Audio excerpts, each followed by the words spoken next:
Hello, everybody. Welcome to After the Credits number 88. We're officially in the race to episode 100. We're in the 12 episodes until the big 100. I'm joined by Mr.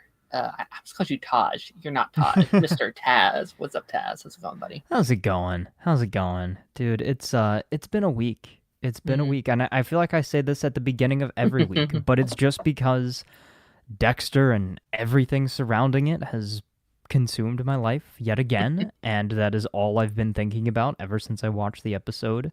I had to break my cardinal rule of saving it for Sunday mornings, drinking coffee while watching the Yeah. episode, and I watched a little bit earlier this week just because it was all over the internet already, so I might as well start it.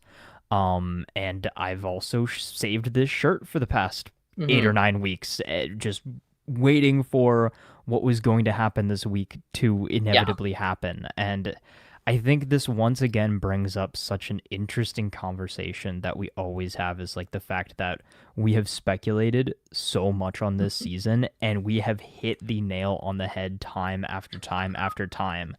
And I had I'm gonna literally start the stream off with shouting out my mom. Shout out, mom!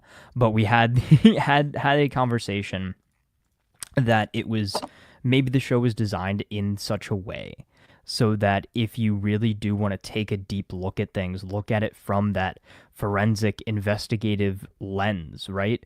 All the pieces of the puzzle are there if you look hard enough. And I think it was kind of shown to us as we sit there, we break it down every single week, and we've been pretty much on track with everything. Versus maybe say somebody 5-10 years down the track decides to watch Dexter like we did for the first time, doesn't know anything about it. Everything could be surprise, shock, gasp, lightning crackle. Like, It's like we have 1 week left after this. Like, this isn't the end, obviously. We have one more week, and hasn't been renewed yet, but it's like it's going to. I there's no doubt about that in my mind. But it's been a fun ride. I've really enjoyed this last 6 months, basically just covering it for the various stuff. You said it as a joke last week to order a hat in honor of it, and literally right after stream, I ordered a hat, and I was very sad because it didn't say, like, I think I said it was going to come in like September 3rd or 4th. I was like, no, they'll be. Oh, did he leave? Are you there, Taz? He's not here. I don't know what happened to Taz.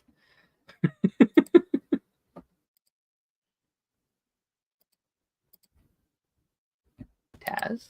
That is so weird. It just kicked me. It was just like, make sure you're connected. Make sure you're connected to the internet. Of course, I'm connected to the internet. Yeah. I don't know. StreamYard doing its weird thing. StreamYard is being weird. but no, like I ordered this hat and it came was it yesterday, day before. So I was like, oh my gosh, it came just in time.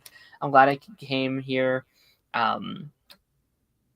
Due to what happens, and we'll wait a little bit before we get into it, just in case everyone doesn't know or not aware. But it was an interesting episode, interesting week. Happy Labor Day as well to anyone who celebrated. I hope everyone got off work. I did not. I had to work. I had to go in. It's always I as well had to work. It's always my favorite.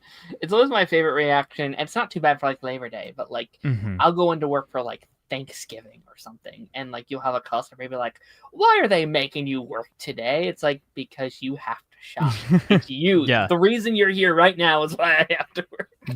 It's like, why am I here? Why are you here? Why are you here? Yeah. You should, you can go home and let me have my day off.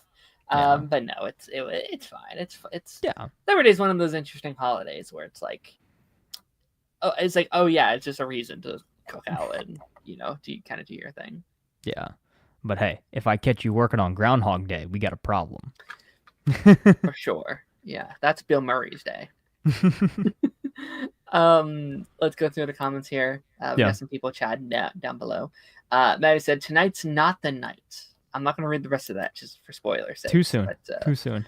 I just said, "Hey, all," with 2 emojis that make no sense. Why those 2 emojis? Why those 2 happened? specific emojis? What happened? Paired with that specific profile photo as well. Yeah, that's a funny robot picture. That's an odd coincidence. Mm-hmm. Yeah. It said he's gonna shit in my hat. Inside joke that I have no time getting into right now. I was gonna say, but okay. Moving on. Thank you, Lance. Darren, have you seen the photo of The Rock being slimmed down? Have you seen all of the Dwayne Johnson stuff, or so Smashing Machine or whatever? Yeah, so here's the thing. Super simple, right? So sorry to break the illusion to anybody who is not aware, but The Rock has not achieved his physique in a natural way. He bulked up for this movie role where he played an iconic wrestler, I believe. Mm-hmm. That was not The Rock, but another iconic wrestler. Yeah. He got much larger than he normally is. That's not healthy. It's not sustainable. You have to then cycle off of doing said thing. So therefore, you're going to lose a little bit of size. You're not going to be quite as large. And he's healthier for it, right? Yeah. Think about, look at Batista. After, not Angel Batista, but Dave Batista. Funny segue. So like, he slimmed down quite a bit too after he stopped wrestling, after he stopped, playing Drax. Yeah. And why? It's because your body can't handle that. The human body is not meant to be 260 pounds of lean muscle tissue. Right. That's not. The dark side of the Force is a pathway to many abilities some consider to be unnatural. And we'll leave it there. We'll leave that there. This could easily lead into another conversation, into just like Hollywood's fake image of what is a healthy body structure, and I bet you probably have more of a take on that than most people. Yes, and someone who does the gym stuff, but like. I remember when that stuff originally came out for him. People like he looks so unhealthy now. He lost all his blah blah blah. It's like that wasn't natural. So there's a healthy medium, right? Yeah. Think about the physique of a bodybuilder, like a step on stage, oiled up in your bikini kind of bodybuilder, right? Yeah. That's not healthy. That's not sustainable for the long run. Versus, the dude at the local, YMCA that's got, a six pack, looks pretty decent at the beach. Like that's a lot more healthy, a lot more sustainable. But like you said, in the context of Hollywood, number one, it's very normalized. Right. For these superheroes, for all of these action stars to be in like tip-top shape for a role, that they only maintain that build for 3, 4, 6 months maybe at a time. They have the best coaches and dietitians and personal chefs that you can get in the world, right? A normal person can't do that, and a normal person can't devote their entire lives to that endeavor. What I, bringing a little bit of work home with me, what I preach to my people all the time is it has to be a sustainable lifestyle. You have to have balance, right? And that is not balanced. Where he's at now is a much more realistic expectation that somebody who has been training as long as he has could achieve. Right. I think the downsizing of these old wrestlers and bodybuilders and things like that is actually a good thing.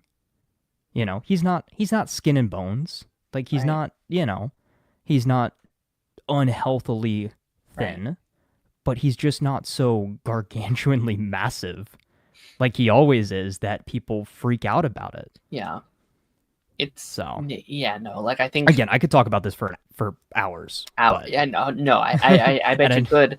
And like I think I think the term the Marvel body has really been a thing over these last 10 years or so. Yeah. And if you But look at what they- movie stars from 30, 40 years ago, you look at them now, they thought that was huge then, but it was natural, right? Or mostly natural, like more natural, No. less artificial than it is now, I'd say. Well, yeah, not talking like, say, Arnold and Predator or anything like that, but like, Right. Tobey. They think about you ever see the comparison? People are like, early 2000s top tier superhero physique, and it was the Tobey Maguire physique from Spider-Man 1.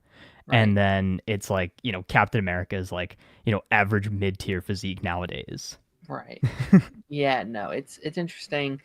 And like shout out to even like some of the things on like the TV side of things that don't have the resources. I almost think that's doing a lot of great work for a lot of this stuff. Like you have like, you have something like The Boys where they're being like, okay, we're just put muscles in your suit. And like we're not going to worry about you having to do that unless you're Jensen Ackles who did the work and did it. But then you have like your like Arrowverse stuff. Like they, from my knowledge, weren't doing all this kind of extra stuff to try and do that. They were just like, well, we'll bulk up what we can. Yeah, well, I mean, yeah, that's the perfect Yeah. example, right? Yeah. Look at how Stephen Amell looked on Arrow, right? Yes. That is naturally attainable, very good top 1% or top 1% physique. But then WWE, bodybuilding, some of the top tier Marvel heroes that make those transformations in like 9 months, that is unrealistic. Agreed. If anybody in chat is interested in topics like this, go look up it's called a Natty or Not video. Go look it up. Shout out Greg Doucette. Shout out Derek More Plates More Dates. These guys break down that kind of stuff all the time. This is what I'm watching when I'm not watching comic book movies and TV show stuff. Like I love this stuff. I eat it up. I think it's so fun. But it's again, I could talk about this forever, and I know that you don't care nearly as much about that side of things as I do, but just my 2 cents. No, that's fair. We're gonna go through some of these other comments before we dive into our main meat and potatoes of the episode. Maddie said Taz come back. Lance says, "Oh, I'm back." I had to delete Twitter. Been spoiled on 3 things that happened because episode 10 was leaked. I did see the episodes were leaked. Yeah. Were you spoiled for episode 9? Like the big I moment? I was spoiled for 9, but like again, we knew it was happening, so I was just like, okay, well, I'm gonna be interested to see how we get here. For 10, I don't believe I've been spoiled yet. Yeah. But again, I'll say I've been saying this every week. I'm not as bothered by it anymore. Yeah. I wasn't too bothered by this one because, like, despite my jokes, I kind of assumed it would happen. Like, I was playing the other fence because it's a funny bit, but like, we kind of like I think we said it like it may have been episode 1 of season of the season. I feel like we might have talked about it even before the season came out. We had like as soon as we were like, okay, he's in the season. Wait, what are they gonna do? Like we thrown it around, and I think we were immediately like, no, that's stupid. Like they wouldn't do that. And then by episode 2, we were like, oh, okay, all right, or like by week 2, I should say, we're like, oh, okay, alrighty. I will say I was spoiled. So like I kind of just saw like a general topic kind of floating around, but I wasn't spoiled yet. I was like, okay, I don't know what that means. I don't know. My own fault, because without thinking of it, I usually make the thumbnail a couple days before. So without thinking, I was like, all right, Dexter season 1, episode 9. I pressed it and I was like, fuck.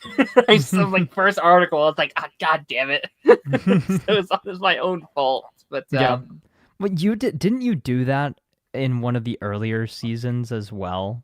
Like didn't you have Rita's death spoiled for you? It was Rita's death, yeah, because they're like it was like one of the season 3 funeral scenes. I was like, oh, he looks really cool in this one shot. I was trying to find the image. So I was like, Dexter season 3 funeral, and immediately popped up like Rita's death scene. I was like, no, I don't want to know that. No, it was like Rita's funeral. I was like, no, I don't want to see that. God damn it. You're like, oh no, what are you showing me? I get really open your eyes. I think I just won't see it. I'm not going to get spoiled on stuff, and it's been out for 15 years. Here's the thing. By the time you get to the part that you're actually watching, you're so invested in the show itself, you'll still enjoy it. So don't don't ever let something like that negatively impact your viewing. Right. To be fair, with Rita, I kind of like it was always in the back of my mind. Like, oh, eventually, like there's at the time I was like, there's 8 seasons of this plus spin-offs. There's no way she makes it all the way through. So, um, let me go through the rest of these. They need to let people have Halloween off. That'd be nice. That'd be nice. I mean, I will say this year my vacation takes place during Halloween. I'm not going anywhere, but I get 2 vacations a year, and this year happens to take place during Halloween. Ooh, so nice. Well, I would say the day after Halloween needs to be a vacation, or needs to be a day off from work. Yeah, I actually kind of like working Halloween because it is fun seeing all the customers come in and like all their kids get to come in with their little costumes. Like, oh, that's cute. As long as I'm back by trick or treating time, because I like passing out candy. I like doing that too. Like as well. But it's fun, like seeing all that kind of fun stuff. So I'm definitely gonna have to do a Dexter costume for Halloween this year, right? Like it's got to be the kill outfit with the Henley and the gloves and the apron and maybe even the face shield. We'll have to have a Halloween themed episode. Yeah. I think that'll be fun. Speaking of which, the like what if stuff came, or not what if, the like Marvel Zombie stuff came out today, and that was confirmed to be a drop, a binge. Wait, it came out today? No. Oh, okay. No, stuff came out like. I thought you were saying they dropped it today. I was like, wait, I've been so out of the loop. No. Okay, let me go into this rant a little bit, just because I'm once again so frustrated with how the floor is yours. The floor is yours. How they're handling this again, 3rd Disney Plus show in a row. They, like Disney Plus always does their like this month on Disney Plus, which is their chance to promo everything that's coming out. And there was like this new Disney Channel show and like Only Murders and Lilo and Stitch is now streaming on Disney Plus. And what they do is they show a bunch of their big stuff, and at the end they have a what else is coming out, and it's just kind of like a screenshot of like a bunch of the other stuff that's smaller. Marvel Zombies is at the very bottom of the page, so they couldn't even show a clip. They didn't even give it time of day. It's the last thing on their priority list. It is confirmed to be a binge drop September 29th, I think. That's another one. I was like, why not October? I get it's like really close to October, and I could understand if it was weekly. That'd be perfect if it was weekly. It's like, okay, 4 weeks of it goes through October. That's great. Yeah. Have it be October 1st. That's better than nothing. I think that will be good, but I'm so frustrated with how they're handling their Disney Plus shit right now, man. It is. Yeah, and it keeps making me think that what is it, Wonder Man at the end of the year is just going to kind of get dropped with a whimper as well. I hope not. Right? Like there's been no marketing. Like I think you're right though. Go ahead, sorry. They're just gonna Ironheart it again. Ironheart it and echo it, and just it's not. I'd love for them to actually market something like that. It seems very interesting. It seems like a very different concept. But I don't even know enough about the project to get excited for it if it comes out in like 2-3 months. I mean, I think I'm okay right now with the marketing if you like. I don't know if you handle it correctly. Although here's the thing. Disney just did their like D23 thing this weekend, which was I did a whole stream of it. It's not one of my most popular live streams I've ever done on the show. So thank you everyone who came out for that. Marvel had shit. Marvel didn't give a shit. There was like a behind the scenes photo from Doomsday where it was just Paul Rudd being like, hey, it's me. And it was like, okay, you could have shown zombies, you could have shown Wonder Man, you could have maybe did a little thing for Daredevil or X-Men or Spider-Man. Nope, Doomsday. It's like, okay, you had stuff you could have shown, but you didn't. It's interesting that you bring that up. I started I guess it was not on his main channel. It was a Nando V Movies video on his second channel. He's so good. Talking about I love him. But it was he was talking about delaying Doomsday. I didn't get to, the whole thing, but basically the crux of the video was, hey, we should just delay Doomsday by a couple of years. Like, let some things sit and marinate, and we don't need to rush into it. And that's such a good idea. Like, I feel like we really are kind of rushing to Doomsday and Secret Wars very quickly, especially now that we know that they're kind of trying to swap and change and course correct a little bit. Like, I don't know. It's a little It just seems a little fast, I guess is the best way to put it. I just think they've been stuck in this, like, I don't know, this era for such a long time. I think everyone's ready to just wash their hands of it at this point. Just the COVID and Jonathan Majors and strikes, they're just like, we need we just need to give us get to a new era. Which I kind of agree with, where I actually like a lot more than I've disliked. I've enjoyed a lot of the Multiverse Saga, but it's been a long era, and I am ready for something new and something fresh. Am I nervous for Doomsday? Hell yeah. I'm very nervous for Doomsday. I think that could either be great or an utter disaster. But yeah. All right, let me zoom through some of these others so we can get into the main meat and potatoes. Look, Batista bros on payroll. That was funny. I was like, what the hell does he have to do? Oh, that one. Okay. Use that for Darren. Hi, Darren and Taz. Hello, Jeffrey. How's it going, buddy? He also said he was going to try and keep that body, or that type of body, if he needs to. Oh, Dwayne Johnson. The thinner side, or or like going back to what he was probably before? Most likely talking about the larger physique, saying he'll keep it when he needs it, but interesting. Again, it's very much so a health conscious move that I think he's needed to make for a while. Like, sure. the Rock's pushing 60. Like, he can't he can't keep that up forever. Well, yeah, and I think, not to go down a rabbit hole, but I think he's aiming for a different career going forward. Yeah. And I would not be shocked if the comments about him in the last couple of years have gotten to him, that he's like, not a real actor. He just the same thing. He's very much so typecast. Like, I find it hard pressed to actually figure out what movie I'm watching sometimes when I turn on a Rock movie. Like, he looks the same, acts the same, sounds the same in like half of his projects. Yeah. So, again, not necessarily a knock on him, but he just ends up playing the same character a lot of times. Well, I would not be shocked if that's like Smashing Machine, where it's like weird because it feels like an interesting combination, because he's playing a wrestler, like a wrestler again, but a very different kind of character than he's ever played before. I would not be shocked if like he went to his agent and he said, I want something new, I want something different. It seems everything's it seems like how well John Cena's doing. No, well, he's seen how well John Cena has done with that full acting transition. Obviously, The Rock has been acting for forever at this point. Yeah. But he has not ever broken out of The Rock. Right? So now he actually, I mean, I guess in a weird way, now he can really just act as Dwayne Johnson. Yeah.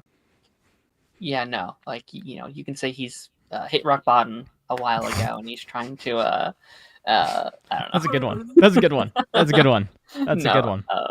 But like, that's one of my most anticipated of the year, because I'm just like, all right, show me what you got. Because like, I've had so many people be like, well, he can act. I was like, okay, but has he ever been given the chance? Because I don't think he's a bad actor. I think when he there are some things. In a weird way, I thought he was pretty good in Black Adam. Honestly, he's good. Yeah, I think he's a good actor. He just doesn't get the opportunity. He doesn't get to show that a lot. Yeah. Like, now, personality-wise, I could argue stuff about Dwayne where I'm like, well, this thing he's done or this thing he's done. But I think as a performer, typically he's pretty good. Well, so again, he's a WWE wrestler. Think about how tough wrestling is. Like, small side tangent, but wrestling is a live production. It is a high octane physical sport combined with a theater production, right? Not only broadcast to a live audience in person, but broadcast across the country and across the world. Yes. So you do have to have quite a bit of acting chops to be able to do something like that. Shortcar said, also, even if it's unnatural, it still likely takes a lot of time and effort, especially as he gets older.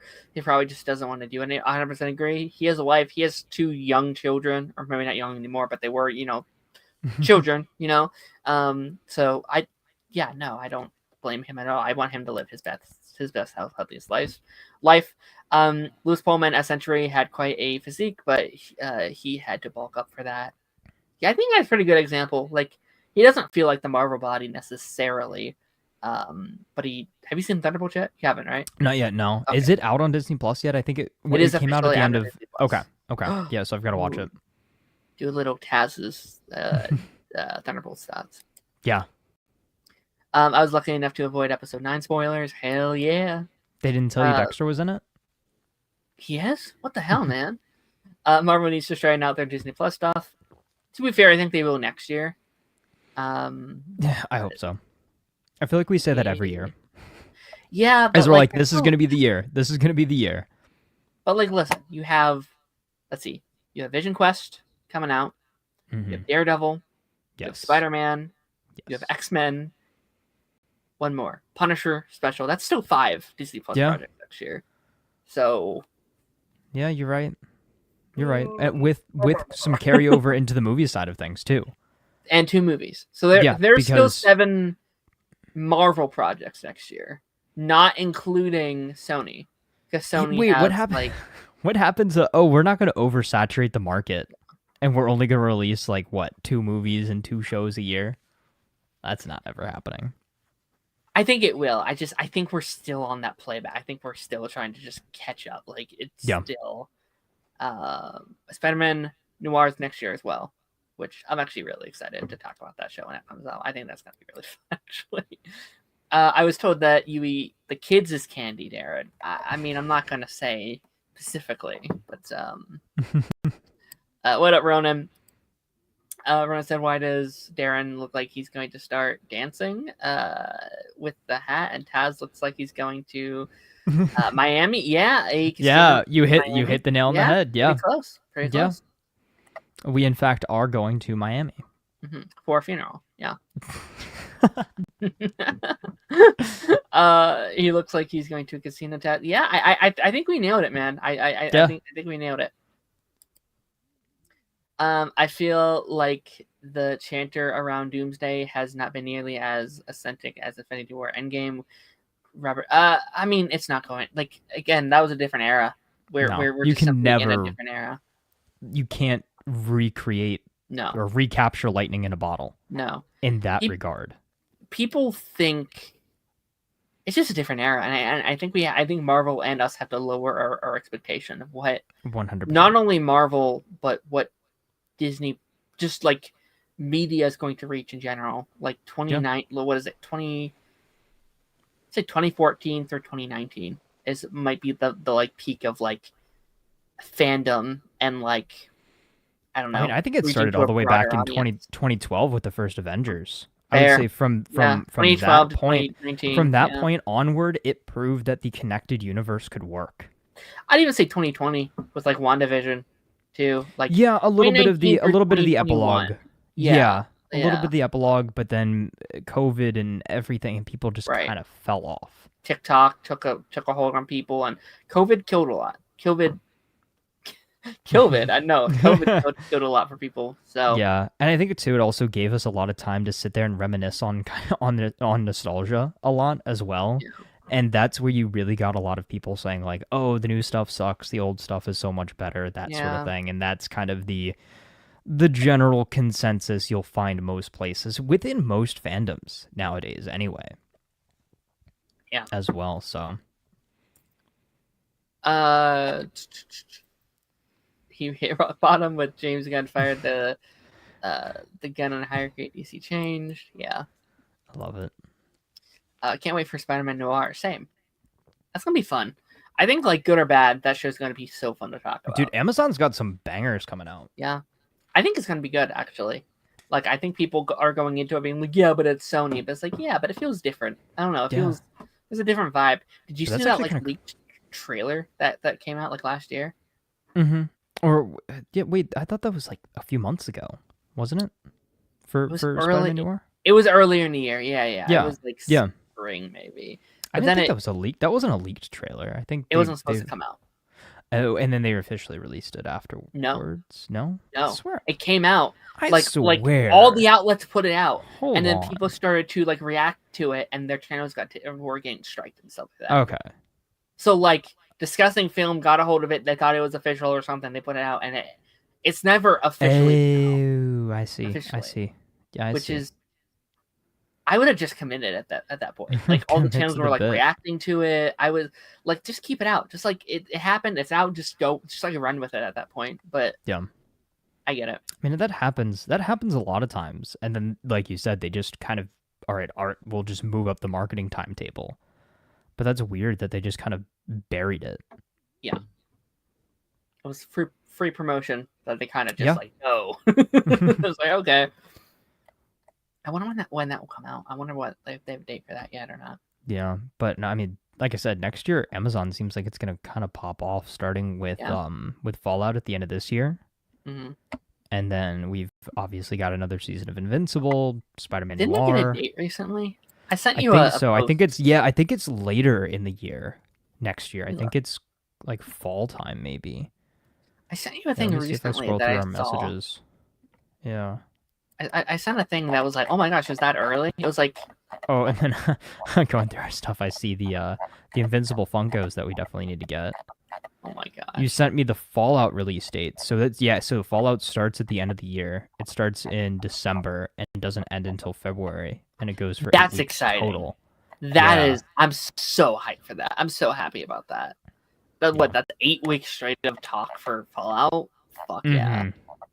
Mhm. We get to run it back. Oh my gosh, I need to rewatch season one. I'm like because like that was my problem with season one. I'm not seeing the post Well, I sent about it, but yeah. Well, no, I've got some people that I actually need to watch or that need to watch Fallout, so that will force me to watch it again. incredible. So, Because that was my issue. Where like I really enjoyed Fallout season one, but like ask me my favorite episode, I couldn't tell you because it feels like a movie to me. I couldn't tell you yeah, specific stuff. you're right. You're right. But I'm excited. That'll be fun. Mhm. And it's gonna make me Um, want to play the Fallout games. Again, my brother yeah. keeps telling me, he's like, dude, play New Vegas, play 4, like play something. I'm just holding out hope for the New Vegas remaster slash remake. So Hmm. either Fallout 3 or New Vegas. It seems like there's mixed opinions on that rumor now. Yeah. All right, but without further ado, we're gonna be hopping into our first show today. I'll say it up front. I didn't watch Alien this week. I'll try and make it up next week, but if not, I didn't watch it this week. The But let's aliens are on Earth. End of yeah. recap. I mean, speaking about a show that had aliens on Earth, let's talk about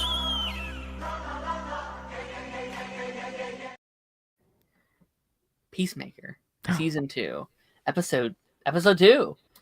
It's nice having. 222. Speaking of weekly shows, Peacemaker said, Yeah. "Nah, we're airing week after week after week. We don't do 2 episode No. starts. We don't do binge drops. We are doing weekly." And can I just say it again? It makes me so happy that he's committing to that from the jump. So we don't have to worry about that with any of the DC shows going forward. He even did that Yeah. with Creatures. With You could Creature, argue, yeah. Creatures probably could have had like Yeah. a binge drop, but it's like, nope, we are committing to that. Which I think is going to help. There's been so much conversation week to week with the show. Just episode 2, they introduced the thing that has had so much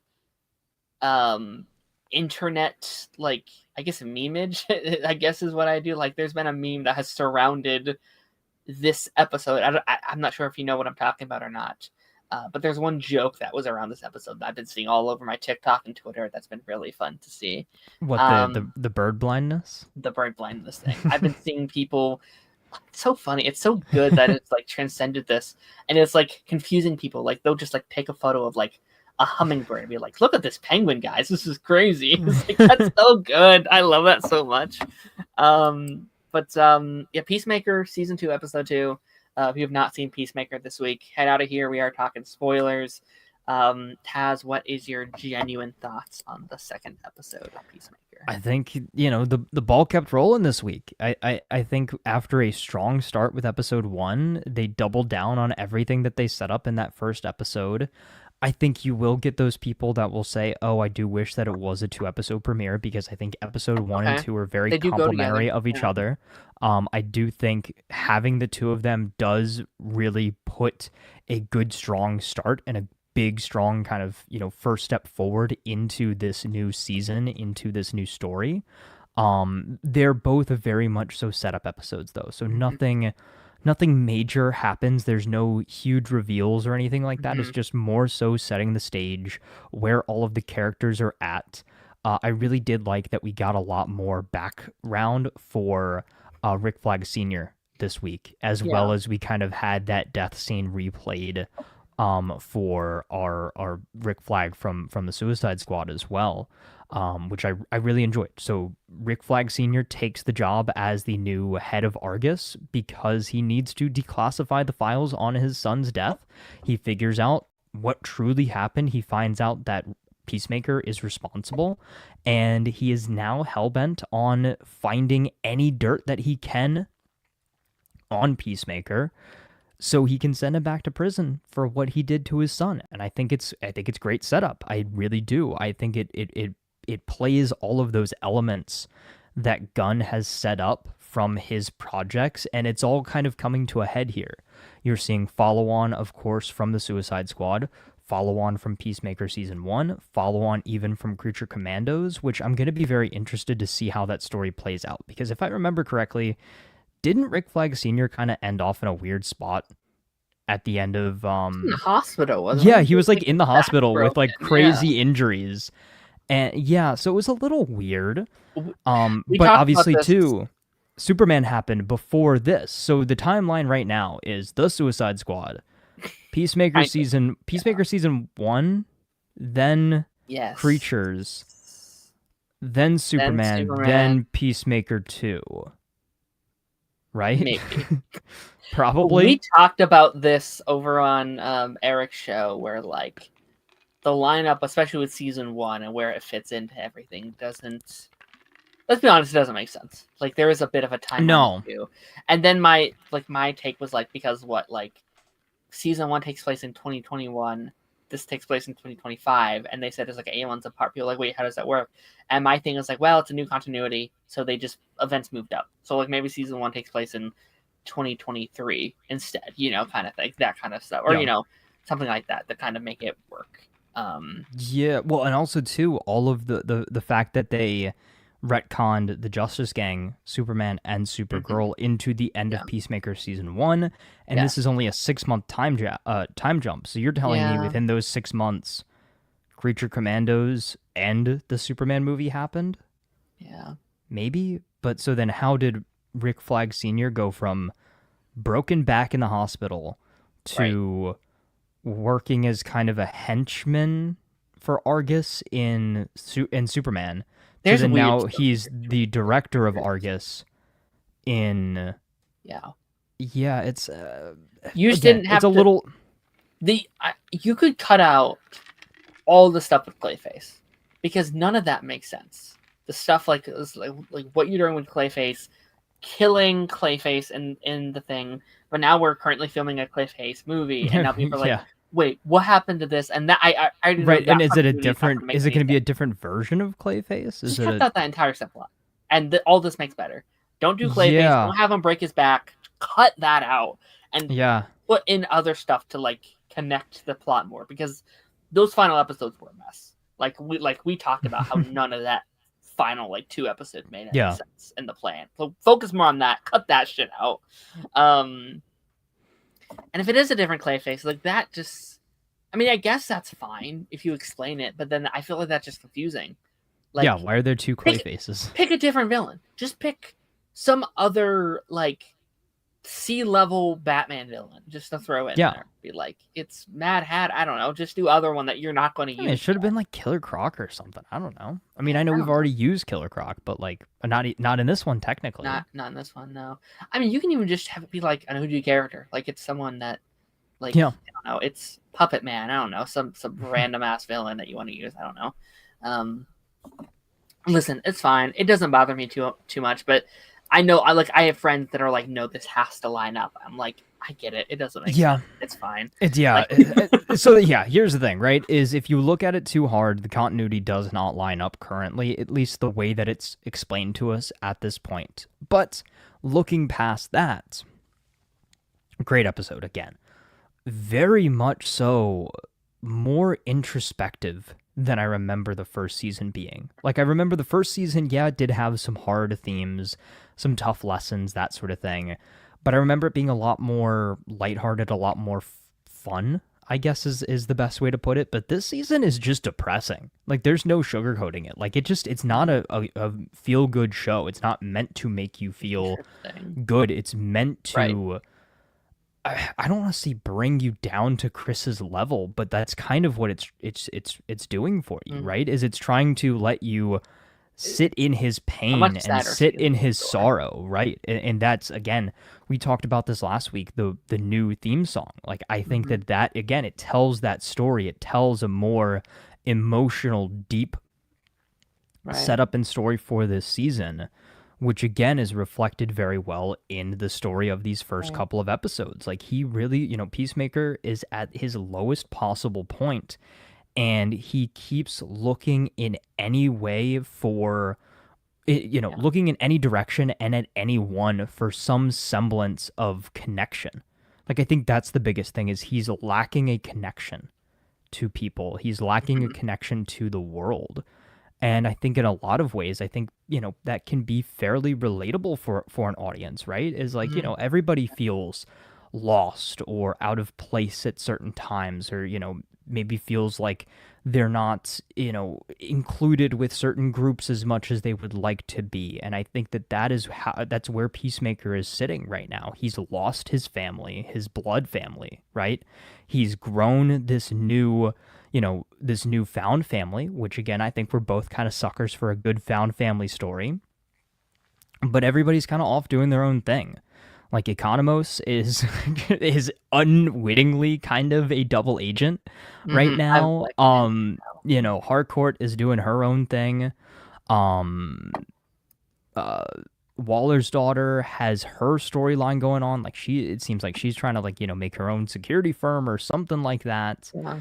Um, and then of course you've got Vigilante doing whatever Vigilante does, and Hmm. getting upset that he was not invited to the party, which I thought was kind of hilarious as It's well. really good. Yeah.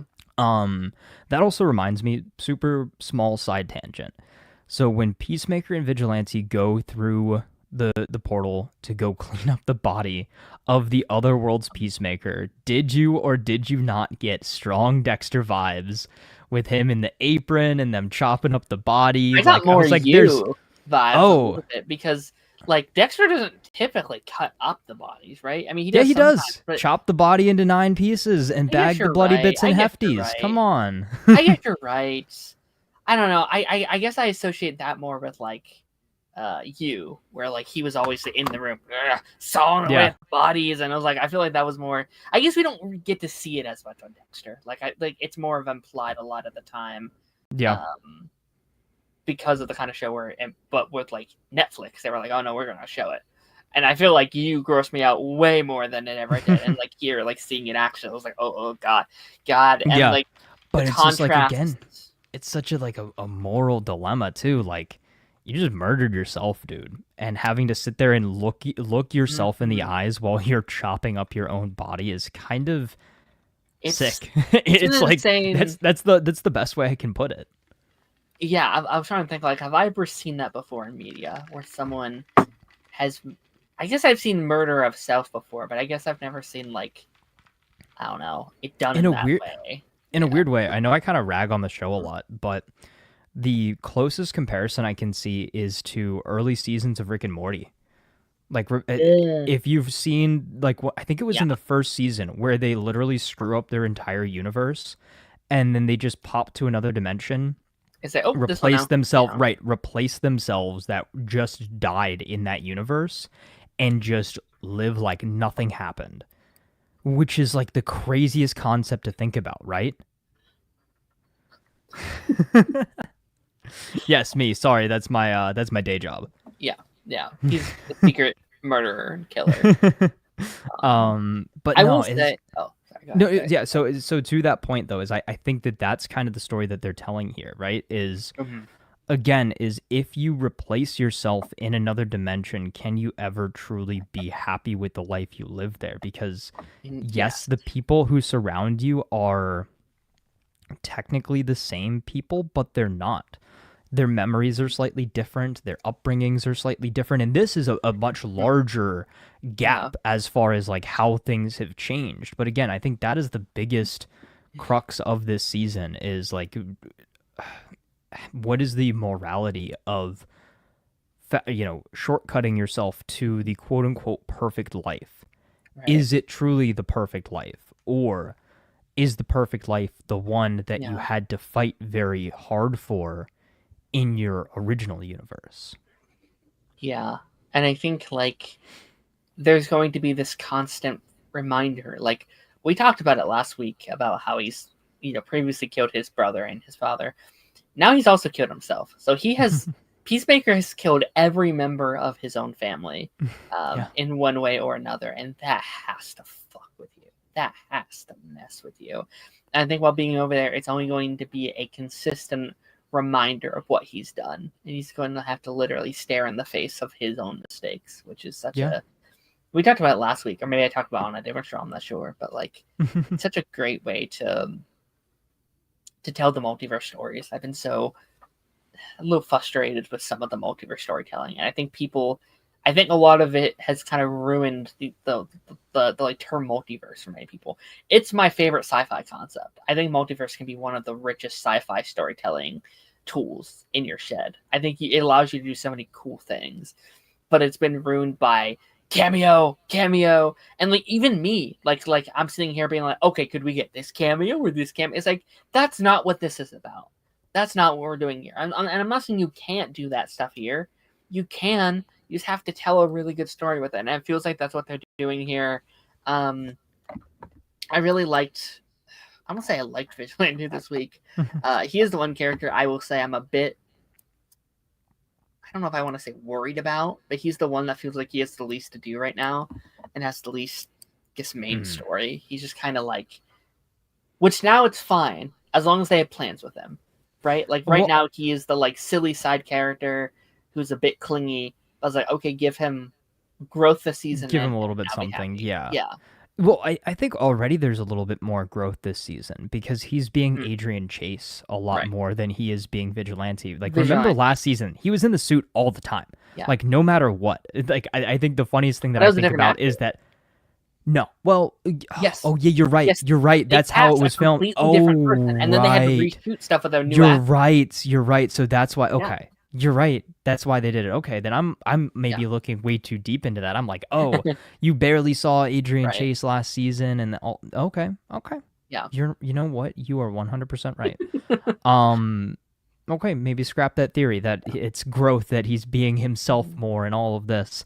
But another aspect of that though is that I saw somebody break down kind of like the contacts in his phone in the alternate Peacemaker's phone list. Adrian Chase was not in there. Interesting. So something that could be an element is that on that other world, Vigilante is not only maybe not his friend, but maybe a big villain or a big bad for him to take down, and that will also help him realize how good he has it by having this friend. Like, yeah, maybe he's a little clingy. Maybe it's like he's a little overwhelming, but, you know, it would be so much better to have that clingy, overwhelming friend than no friend at all. I think that is kind of the angle that they're trying to play with that.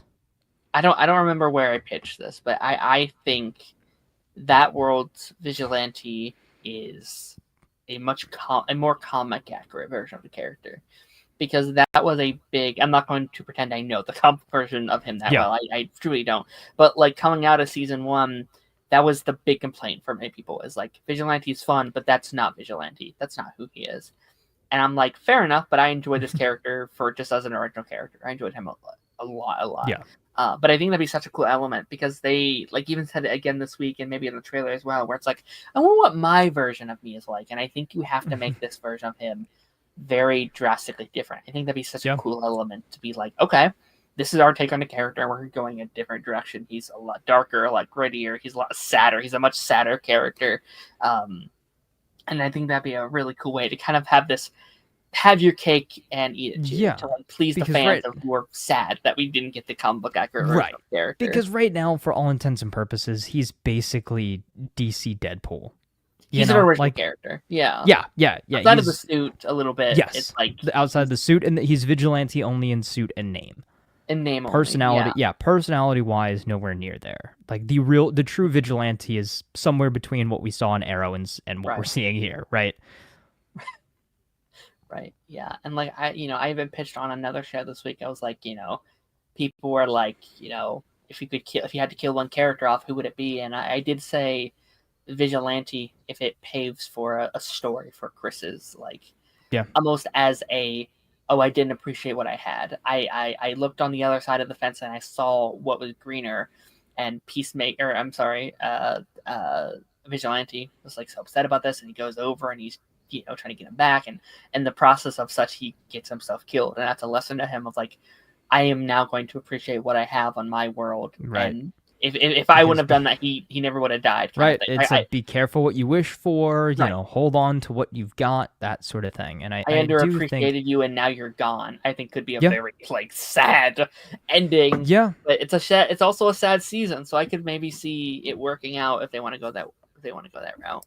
100%. I think also too a theme of this season is that you can't rush a relationship, right?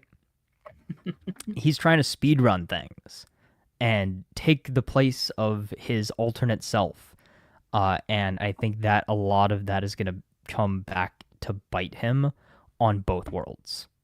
As he's not it. He is going to fall into this like web of lies between both parties and forget who he's supposed to be around which people. I think that is also going to be an element of things there. Yeah. But I did also see an interesting theory that potentially that the reason why. So I think Gunn has said something about like the last 3-4 episodes are crazy, insane, mind blowing. Yes. That's why the critics have not been able to see them yet. Keeping up Lock and Key, he said there's a lot of surprises. So what if we get a team up between Peacemaker and Argus? Like, what if the threat is so big that Chris and Flag have to put their differences aside and work together on a case? That could be interesting. That could be interesting, and maybe then that's too where we get some more tie-in. Maybe he gets Peacemaker to lead the Creature Commandos / New Task Force X. That would be interesting. Yeah. And he gets his own team instead of having to join the Justice Gang or whatever. I have thoughts on the whole team aspect of it. Okay. That I'm pretty happy about. I do agree with you. I don't think he joins the Justice Gang by the end. Oh, absolutely not. No, and I think Creatures could be fun. That'd be actually a fun season of Creatures if you do it in a way. I don't want it to be done now, but maybe in a couple seasons time you can have it be like he joins for a season or something and he's along with Red. Like that could actually be really fun. Even though he's not a creature, I think that could be fun. But no, like I think a big theme to all the characters is like there's a big career theme for all the characters, and they're all either unhappy at their jobs or jobless. And like there's that line this episode said, why don't you fucking quit your job? And I think that's how the season will end, is that like let me pull up all the names just so I get it right. Leota is starting her own little firm of team. Adrian's not happy at his job. It's just a 9 to 5 that he doesn't give a shit about. Amelia can't find a job. So they basically do DC Heroes for Hire. They all come together. I think the season ends with them all, with her being like, fuck it, why don't we just work together? Like, I'm starting my own business. Join my business. And they basically start like a private security firm or a private almost like a private military corporation or something. Yeah. And I think the season might end with like maybe it's either Guy Gardner or probably Maxwell Lord coming to Chris and being like, listen, I saw you to save the world again. We'd love you to have you on our team. He's like, fuck you, I have my own. Like, I'm already part of a team or something. And then me and Ronan were talking about this the other day. It'd be a really cool aspect of like they then go and recruit all the people that were rejected or ran out of that's the a good idea. Gang. So they have their own little superhero unit that they're employing now. Like I think that would be kind of really sick. And then we have a new team in the DC universe that we can go to every now and again. Maybe that's the show. Maybe you change the name of Peacemaker or something, or like that's just Peacemaker season 2 is him leading this group of heroes or something. Yeah. And you can give it a random ass name from the comics, some comic team that's in the comics that I've never heard of. Like, oh, it's the Team Rocket. I don't know, some random ass team from the corner that we've never heard of. Chris and the Peacemakers. Yeah, so just some comic name, I think would be really cool. That's my pitch. I like it. Yeah. I think that is definitely a route that they could go, especially with everything that they talked about at the party and things. I do think that their little social gathering was very nice. Like, it was good to see them all hanging out like that. But also, to me, again, maybe it's just been so long since I've seen season 1, but I don't really remember them all being that close by the end of season 1. Like, they're not. They acted like they were like old friends that have like been hanging out for years. Well, it's like by the end, like by the end, yeah, very close after everything, and Chris just continues to hang out with them post everything, which was my favorite part of the episode. Is like when they were all hanging out, chilling, having a good time, having drinks together. It reminded me of.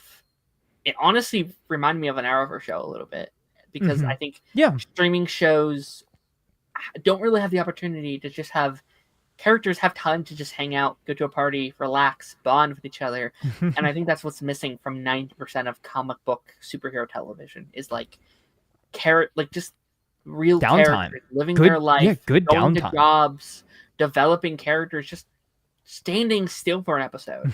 And I know there's some people being like, this was a filler episode, and I can understand that to an extent, but like, it is episode 2 cannot be a filler episode. It's needed. I think it's needed. There's like elements of it I could be like, okay, I get what you're getting at, but like, yes, again, I would say as much as it's not a filler episode, I would not necessarily call it a bridging episode, because we're not at that kind of point of the season either. It's still it's another setup episode. It's another stage. It's a staging episode, I guess would be the best way to put it, right? Next episode's going to be a lot bigger in terms of scale, I think. If 1 and 2 were released at the same time, like most shows are, then people will be like, okay, cool, complete story. We know exactly where we're going this season. But since they dropped the episodes individually, it seemed like, okay, it took us a whole episode to discover the new world.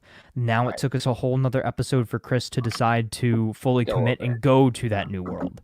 Then the next episode will probably be, okay, our main Earth people are, where is Peacemaker? Wow, Peacemaker, where's Chris? While he's on the other world trying to fit in and trying not to blow his cover on day 1, that sort of thing. Right. Yeah, no, I think it's being paced pretty well. I feel like this is a pretty good transition. I will say, I didn't think this was a perfect episode for me. And I think one of my negatives a little bit is also a positive a little bit. I want to start off by saying I think this episode is very, very funny. I think it's really funny. I was laughing my ass off this episode. Sometimes it is a little much for me sometimes. And this is something I think somewhat feel like a stand-up comedy routine at times. That is my exact point. Let me say, Tim Meadows is one of the funniest working actors of all time, in my opinion. He is fucking hilarious. He is so good. If you over on Brooklyn Nine-Nine, he's one of my favorite like support, not supporting, but like guest characters that get on the show every season or so. He is so good, and his jokes this week and his performances had me dying. Did it sometimes take me out of the episode a little bit? Yes, it did. There were some times where I was like, what the hell are we doing? There was like, I said it out loud during the like Muppet bit they did in the episode with like Hardcore, where it's like, you look like blah blah blah. If they ended it there, fine. But they're like, who's Beaker? He's like, it's a Muppet. Is that a good thing? It's not a, blah blah. It's like too much. Right. It's the Marvel humor a little bit. Like it's more elevated Marvel humor, but like it's the dragging a joke through the mud longer than it needs to. Is like, say the thing, it's funny, we don't need to harp on it and keep moving. Like, I think those are the funniest kinds of jokes, is you say it and if you blink you'll miss it. It definitely feels like you're trying out funny bits. You're like trying out good things. Again, they are funny. They are damn funny. Though, like, again, like I already complimented it at at the start of the thing about like the bird blindness thing. So funny. It's so good. But sometimes while it's happening, it's like, oh, all right. This doesn't feel like he doesn't feel like a real character. He doesn't feel like a genuine real character. He feels like someone who's there just to tell jokes, and like it's not always a bad thing. I think one of the biggest examples of this was the like party gag where he's like, okay, if I was him, I would go back for a gift. I would do this. And like this is a whole this is like a 2-minute long scene of just them talking about this. And it is funny. It really is. But I'm like, what are we doing? Guys, we didn't need to spend this time.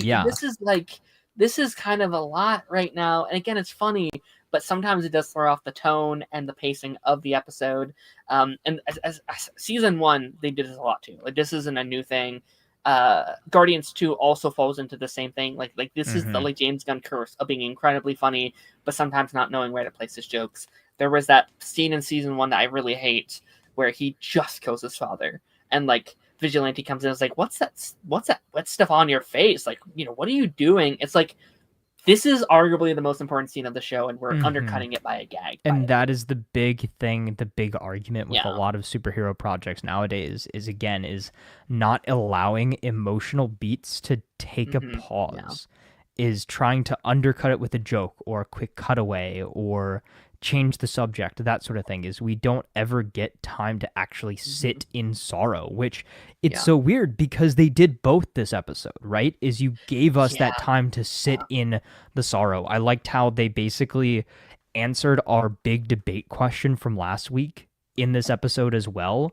Is Peacemaker sits there and explains why he did what he did as far as having his freaky party and everything, right? Is he's like, okay, maybe I'm, this or whatever, and I don't even feel anything anymore and all of that. And I think, okay, perfect, great, like we're on the right track. To your credit as well, back to the party scene. Everybody's, having a good time. Vigilante's, dancing in his underwear, getting beer poured all over him. And Peacemaker's just sitting there, like, drinking by himself. Yeah. He's zoning out. He feels alone. Harcourt just shut him down for the umpteenth time. And he stumbles his way on home.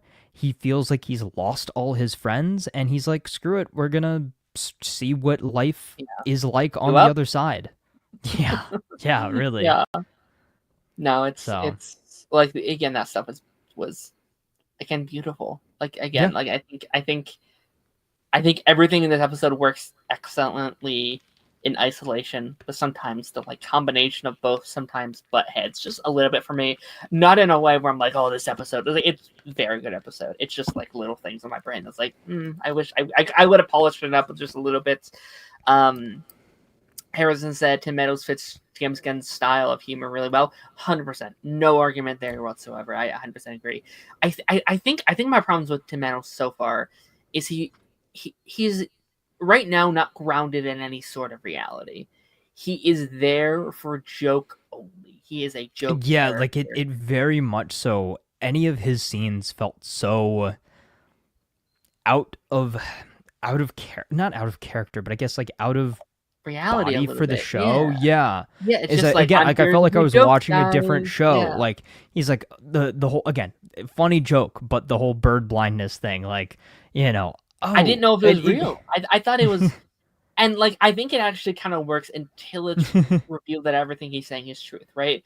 Because I went in thinking like, oh, he's trying to get him off his game. Like he's messing with him. He's fucking with him, and I think some of it he was the whole thing with like him like Harcourt being like, which is also very funny, but also it's like, oh, he's trying to get under his skin. He's trying to, and I think he was a little bit. Then I also thought the whole like bird blindness thing, where it's like, oh, it's a bit. He's fucking with them. It's like, oh no, it's not. Committed, or he's just really committed to the bit. Which again is hilarious when he's like, the fucking duck attacked me. It's like, I died laughing. Like, it's so good. I was like, I don't know where to shoot. I can't tell how big he is. So stupid. Yeah, it is so stupid. But like again, when you're kind of, I think that's an interesting thing when it comes into like a shared universe bit where it's like that stuff works as an isolated thing. But like when you're connected to like Batman and stuff like that, where it's like, I don't know how exactly that works in the universe. Like Yeah. we dealt But with the again, same thing with like Legend. it's a fun Yeah. random one-off issue in a giant comic book universe. You know what I mean?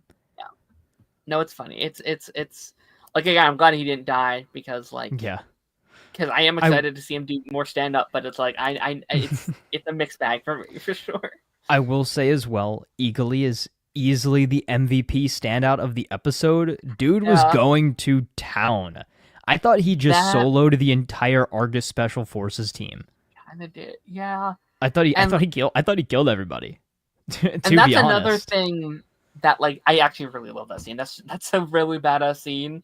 I do really love. I think that's a good balance of the comedy when he's like slow walking to the beat of the music. I was like, all right, this fucking sick as hell. And then But then I also have he like rips the eyeball out and the rips the blood eye spatter in the like the reflection of the moon. Like I do have questions about like what does that mean for Argus? Like, and I no longer take Argus seriously now. And if that's the point, then fair enough. But like these are supposed to be some of your strongest agents in canon. Like this is Argus. These are the same people that are sent to take down like a Superboy if they go rogue or some like these yeah, are, you might as well have sent the detectives Batista and Quinn out to go stop Peacemaker. Like these are supposed to be your like top of the line agents, and I did find I had to take myself out of it a little bit, being like this doesn't make sense. Yeah, Why you gotta suspend your disbelief a little bit. It's not the end of the world. It is fine. It is fine. It did bug me a little bit because again, because again, like, okay, these guys again show up in what's the lanterns, and they're here and they're taking down a giant monster that they're taking on. Okay, I'm no longer going to trust you're able to do that because an eagle took like 60 of your men out with these. You know what I mean? So. It's interesting. It's fine. It's not the end of the world, but it did bug me just a little bit. And Eagly is the goat. Eagly was very badass. He was very cool this episode. But is he the size of a goat? No, I don't think so. He's the size of a hummingbird. Let me read through a couple of these comments. Thoughts on an Eagly trap situation, like Parent Trap, but the Chris's Eagly swap places at some point. Oh, interesting. So that's not our Eagly. That's a different one. Is that what you're saying? Yeah, that would be interesting. I never thought about him also having an Eagly. Yeah, but that would make we don't sense. do that, it wouldn't make sense. Although I could also see a situation where he goes over there and that Eagly doesn't like this Chris all the time. Like he knows it's not him. He's like, no. And they're like, what's wrong, Eagly? Come on. It's me. You know, like, I could see that being a thing. Maybe that's how he gets caught. Is that, like, why is Eagly Eagly is, like, apprehensive, right? And yeah, Eagly like, only reacts like that to people who he doesn't know. He can't trust, yeah. He, like, smells the blood on his hands or something. I don't know. Basically. Do eagles smell? They smell, right? I would assume. I guess. I'm not an eagle expert, but... Dude, how about that? I'm a hummingbird expert. No. Oh yeah. I assume they can smell. Yeah, can. I know they have great eyesight. Smell. Yeah, sea eagles can smell, but they have very poorly developed sense of smell compared to their exceptional eyesight. Interesting. Thank you, Google overview. I did love that line of dialogue, and with he's like, what's an eagle? He's like, you don't know that's an eagle? The symbol of the United States of America. And I was like, that is really funny. As someone in government not knowing what a bald eagle is really funny to me. I did also think Economos was pretty great in this episode. I liked him a lot. Yeah, I think he's one of the stronger characters this season. Yeah, I think it's Chris.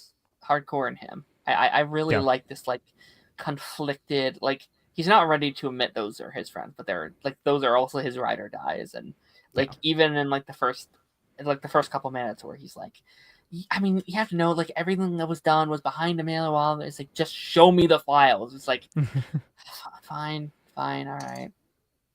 But no, I think I feel like this episode doesn't have as much to go over. Again, it was like it was a bridging episode. I'm curious because, like, this episode caused a lot of new discussion about like the Suicide Squad as well, and like is it just canon? And like, he has said no multiple times, but I'm really at a point where I basically just want to put Blue Beetle and Suicide Squad on my DCU ranking. Like, I know it's not completely canon, but part of me just wants to kind of include it in with it in the sense of like, is season 1 of the Flash still Arrowverse, even though there is like multiple flashpoints and like crises that change it, where it's like it's not completely canon because that timeline's gone, but it's still part of that universe. And I kind of feel like it's a similar bag where it's like you're not going to get the full DCU experience without them at this point, or at least the Suicide Squad. We don't know what's going to happen with Blue Beetle yet, but it's, if nothing else, supplementary material. You know, it's good to have that background. Yeah. I don't think you can enjoy the season of Peacemaker without the Suicide Squad. No, like I think you could, but you're not going to enjoy it as much. Right. Well, you're not going to have.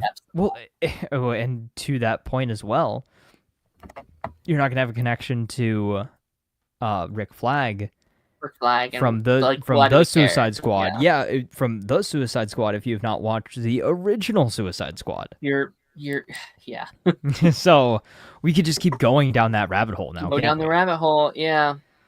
And again, all this stuff, the stuff with Amanda Waller, right? That was all Suicide Squad 1. Yeah. So it's interesting. I haven't talked to anyone who's like, I don't know, not done the Suicide Squad beforehand. Like, I think that'd be interesting. Yeah. Just like, but I mean, how many general audiences though? Like, that's our space. But I mean, I will say, like, I'm streaming with someone on another show that hasn't seen season 1, which is interesting. Like, he's only going into season 2. That's all he has. Interesting. And he seems to be enjoying it, but also he's a comic fan too, so he probably has a bit of insight. Like, I'd be so fascinated someone just jumping into. That's what I would be interested in. Nothing else. Not Superman. Not Suicide Squad. You watch Peacemaker season 1. You go into season 2. That's what I would be interested in, to see like what is there. It's like, wait, what black hole? Like, what are they talking? You know what I mean? Like just their reaction to like the Justice League team being changed, having no context, being like, it's like, what the fuck? Like, why? Yeah, it was like, what? It literally wasn't like that a day ago. What are you doing to me? You have any? Do I have Justice League blindness? Yeah. How does he see Hawkgirl, by the way? Interesting. I have seen those memes where it's like Pigeon Girl or something. Seagull Girl. Yeah. Do you have any final thoughts on this episode of Peacemaker? No, other than, again, I'm excited to see where the season goes. I think, again, good setup. I just hope that they carry on the momentum and that they're not hyping up the back half of the season more than it needs to be hyped up. Because we have fallen in that trap before. We have. Very often, where, it's going to be something big, crazy, revolutionary, game-changing, but then it's not. And not saying that it's not going to be, but just temper your expectations, I think, is the best way to go about it. Let's go the other way a little bit, because I do want to ask you, like, I want to put theories down now. So just like what we're doing with Dexter, we could be like, I called it. Harrison said Blue Beetle turning up this season would be the dream for me. James Gunn recently said something along the lines of like, well, just kind of like a wait and see. He kind of hinted at maybe the appearance of him. We don't know what's happening. I need to watch Blue Beetle. You haven't seen Blue Beetle? No. That could be fun. That could actually be really fun. I keep wanting to watch it, and I just like every time it's on my list to watch, I just never end up watching it. So it's not insane. It's not like an insane movie. It doesn't like. It kind of it's a superhero movie. It's like a Hollywood superhero movie, but I think it has a lot of damn heart. But I don't know. Maybe after Peacemaker, we could pull out some time. All right, we're doing Blue Beetle or something. Now that it's kind of in the DCU. Okay. I don't want this season to go hell with like cameos and stuff like that, but I do think there are some in here. He has said there's at least one more Superman character showing up. He said there's going to be a lot of appearances. We're kind of building out our DCU through this. What are some characters you think could show up in this season of Peacemaker?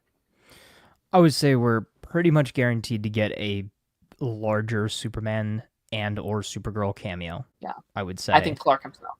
I think Superman himself shows up Yeah. at some point. I think Amanda Waller potentially, because is Yeah. this Waller show still happening? It's not happening. There's been zero updates, and I don't know if I said it on Yeah. here somewhere else, but like they didn't show any clips of her in like the previous season, and she was in last season. Like they didn't show. Yeah. They are refusing to show any footage of her. Which is interesting. I've pitched it like Waller was supposed to be at first. It was supposed to be Waller was like the first live action show of the Yeah. DCU, and then Peacemaker season 2, and now that's no But longer the case. but she was back in Creature Commandos. Yeah, but that's voiceover stuff, and that was kind of already like in the works before the DCU, right? Yeah. So maybe it was already kind of in her contract or something. She was already down for it, and that's animation. You could easily just switch it to some other actress. Yeah, but you wouldn't go through. I think in the same vein, it's animation, so it would have been so easy to get a different voice actress. That's true. Right? Why would you go through all that trouble of having Viola Davis voice a character in an animated project if you weren't going to bring her back into live action? Yeah. Again, it could have literally been contract stuff, right? Because like this was in works before Peacemaker season 1, or it seems like it was in some sort of development. So maybe she was already contracted because this was supposed to be a DCEU project. That's why it came out so quickly. So maybe it was already just in her portfolio things that she was connected to, and then when she heard the reboot was happening, she's like, okay, I'm not sure I want to sign up. I'm not saying that's what it is. Please don't like take this as Darren says she's not in the DCU. I'm just saying I have slight concerns about her future and if she wants to commit, which I think would be valid. She's already been part of one DC universe that didn't go so well, critically or financially. She's a very big actress. I could see her being like, maybe I don't want to be part of another one. Maybe I want to do something else by time, which would be valid. But it's a possibility. I think Waller could. Yeah. I think Lupito could. I think we might get some more flashback stuff with Rick Flag potentially. Maybe some stuff that we haven't seen. Yeah. Yeah, the version for sure. Yeah, and here's another idea too. Maybe one of the big twists is that Rick Flag Jr. is a large player on the other Earth. Yeah, that's what I think. I think he's the ex. Or like I think he's the current boyfriend of Hardcore. Yeah. I think I playing think that would to be that trauma of the girlfriend I want is dating the guy I killed. Right? Yeah. Like playing to that and just like that'd be yeah.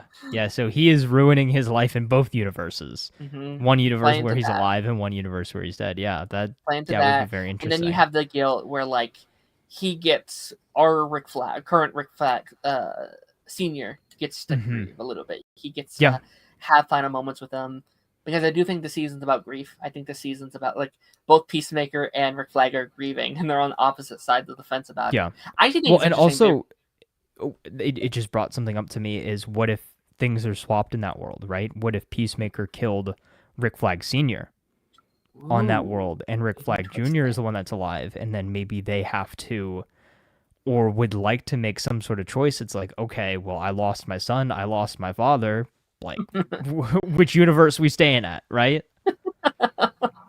Yeah. Are there consequences for that?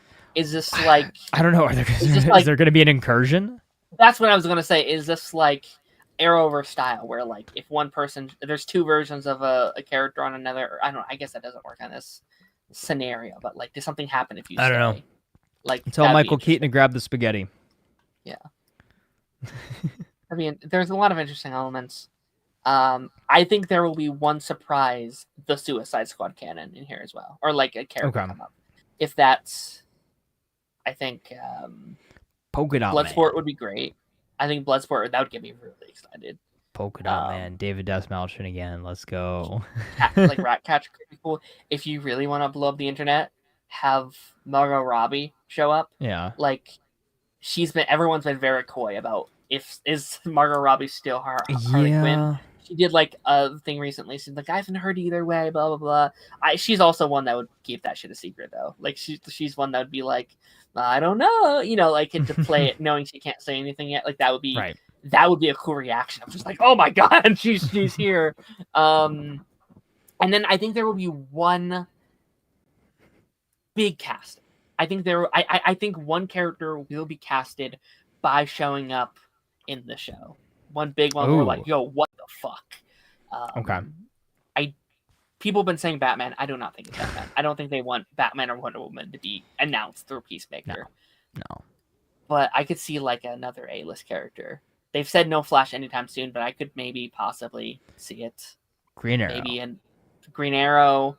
That could fit with it too, because they've been playing very coy with its Green Arrow canon, like something like that, where it's like a big member of the DC universe that's not Batman, Wonder Woman, maybe Booster Gold, like Booster, let's look at the shows that have been announced: Booster Gold, Swamp Thing, Teen Titans has been announced. Pick any one of those. I don't know. Someone in the comments said like Dick Grayson, they did mention Bloodhaven, one of the Robins. Yeah, I mean Damian Wayne. Did you have like a Damian Wayne show up? Ooh, don't do that. You can't do that because then you have casted him and now he's too young and you're not filming for another 5 years. So don't have him be Damian Wayne, but Dick Grayson maybe. Yeah, it was saying Dick Grayson. Yeah, and then you can have him show up in Clayface next year, which would be very sick. Actually, I'd love that. I want one member of the Bat family to show up in Clayface, or at least some tease of them, like a Batmobile or something. Just be like, oh, it is our, our universe. It's so funny. It's like I feel like they're waiting for the perfect time to introduce Batman, and there never is going to be a perfect time. Mm-hmm. And that almost in a weird way makes me think he just needs to show up in the most random way possible. Just get the first appearance over with, so we can start making. You know what? That'd be great. No, that would actually be great. No, that'd be great. Imagine Supergirl ends. Imagine Supergirl ends, and it's Bruce and Clark sitting down with Kara and being like, and he's like, I had to call in back up, but we need to. No, I had to call him back up, but like we need to talk about your partying habits, your off-world adventures, and that sort of thing. And then she's like, oh well, I've got a story for you. And that's the story of the movie. No, yeah. Something like that. Yeah. No, I'm it's gonna be interesting. I'm excited. Got some fun stuff. I like that. Let's put Crypto in here. Crypto and Eagly team up. Yeah. That'd be awesome. That'd be awesome. Sick. That'd be sick. Do you have any last theories on just characters you'd like to see? No, I think that pretty much hits everything except the cameo of Batista. Yeah, exactly. Batista will show up, but which Batista? That's the question. Mm-hmm. No, I think the one from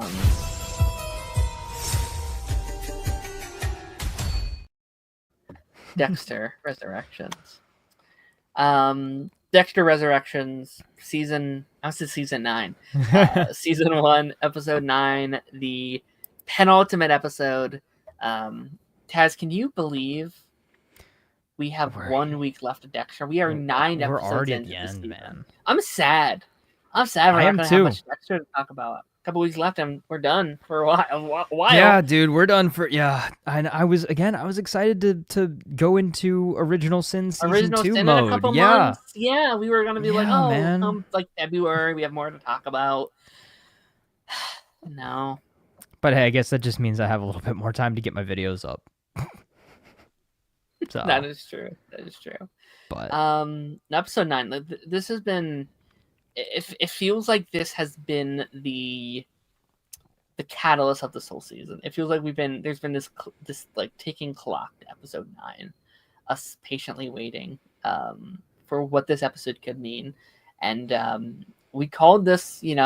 Again, spoilers for this because we are going to be heading into what actually happened. So if you're not caught up on Dexter, bring your flowers, bring your tissues, because.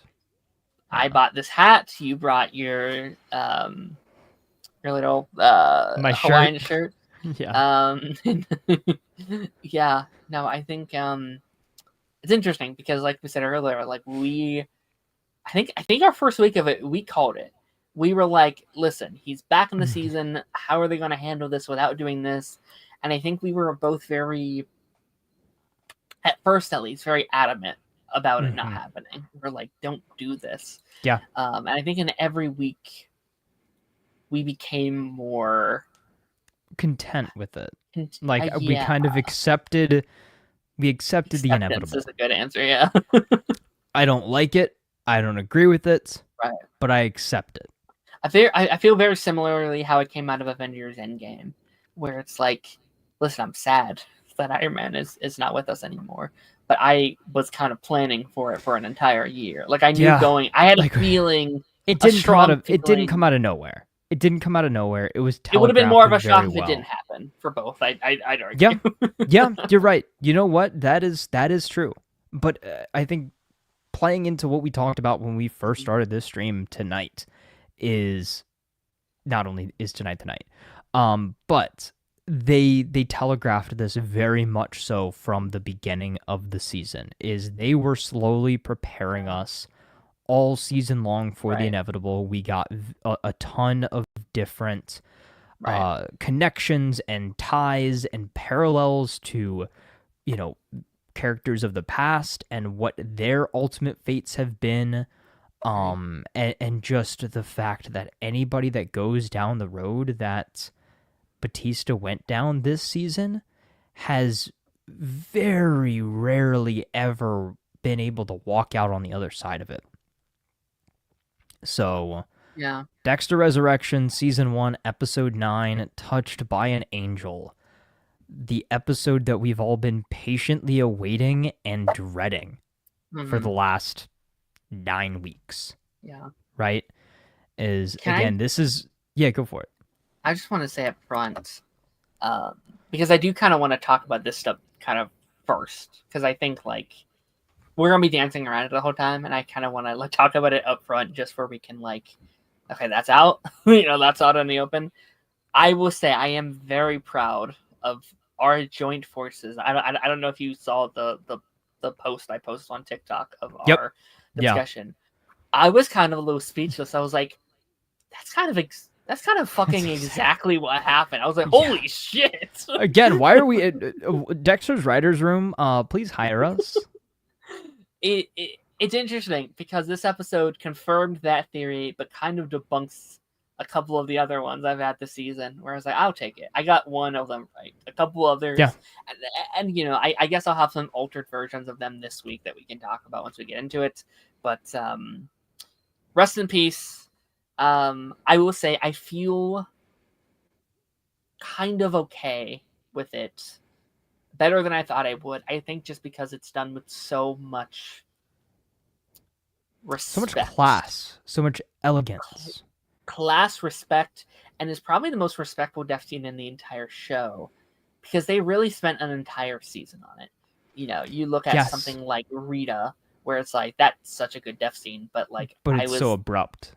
It's abrupt, and a couple episodes early, I was like, what are they doing with Rita? I was like, what the hell? Yeah. I was like, this is weird, Or Deb's death that literally came out of nowhere. I guess the only one kind of close would be Dokes. I feel like Dokes and Angel are pretty close. Dokes was pretty telegraphed. Yeah. I think LaGuerta, too. Again, it very much so it paralleled, because she started going down that path of no return, and you knew that she was not going to make it out of that. Yeah. And now, same thing with Angel. Is Dexter warned him. He's like, if I truly am who you think I am, this is not going to end well for you. Yeah. And it didn't. It didn't. And I'm excited to get to that point, but let's go stage. Down the road. Let's set the stage. Let's take it from the top here. So Batista, of course, has been getting closer and closer to the truth. We get kind of that recap of everything that had been going on, and just kind of the descent into madness, basically, right? Is that everything that Dexter told the detective Wallace about Batista, he is making that gaslighting become a reality, right? He's making him seem crazy. He's making him seem unstable, I guess, for a lack of a better term. Yeah. Right?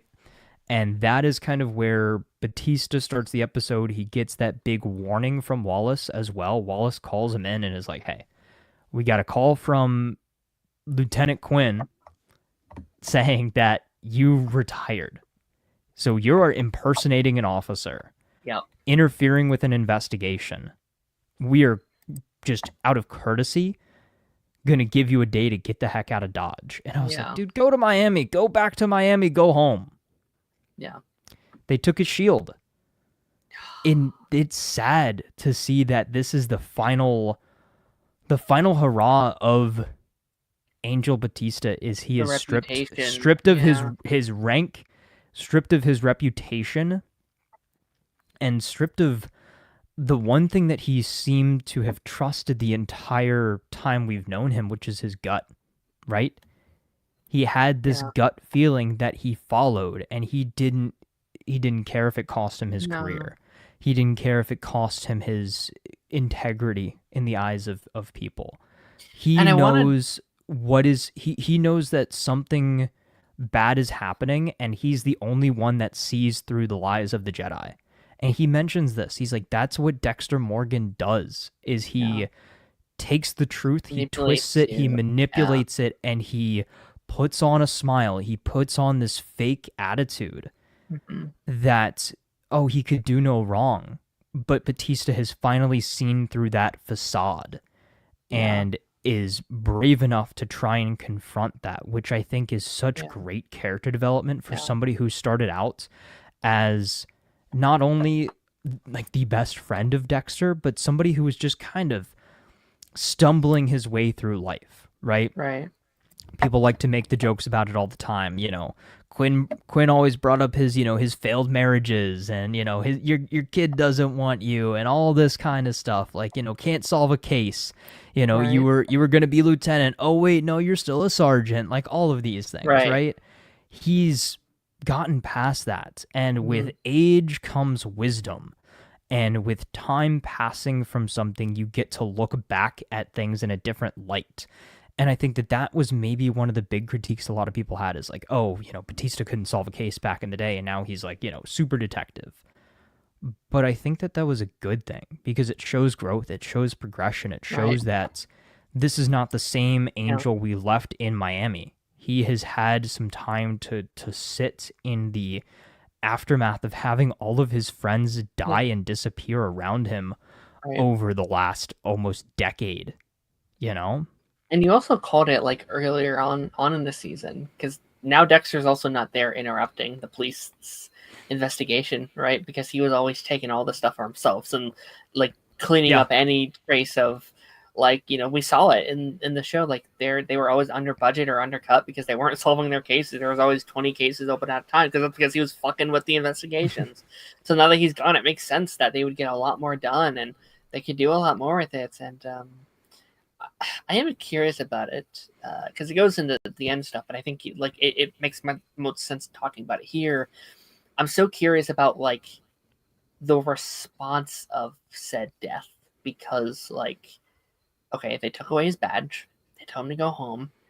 Following day, he's dead. Right? So do these agents be like, wait, who killed him? Because my first thought, if I was a cop, I'd say, was it Dexter Morgan? You know, did he get too close to the sun and did he kill him? Because to me, that would lead into an interesting spot where maybe next season she's after Dexter now, right? Because like we've had a bunch of theories about that, but like what, she's a smart cop, and I feel like if she sees that, she'd be like, that's not normal. Who would have done this? So, you know, I think that's going to be interesting to me. As much as we've said throughout this whole season is like, oh, we're going to get a reunion in Miami, you know, everybody's going to get together for Batista's funeral.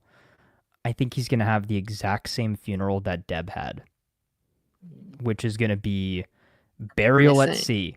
Missing Batista. The story of, unfortunately, the story of Angel Batista. Right. He flew too close to the sun and he faded off into obscurity. He retired and traveled the world. So never to be seen again after this failed case. They will never know he's gone. And the only person I think would be Quinn. Yes. I think Quinn's going to know. I think Quinn is going to know. Right. Yes. Quinn knows that Batista was investigating, and that is the one piece of the puzzle that's still and I think that will lead him checked is Quinn and maybe Masuka to an extent. But I don't think Masuka is going to look too far into it. But Quinn always knew there was something up with Dexter.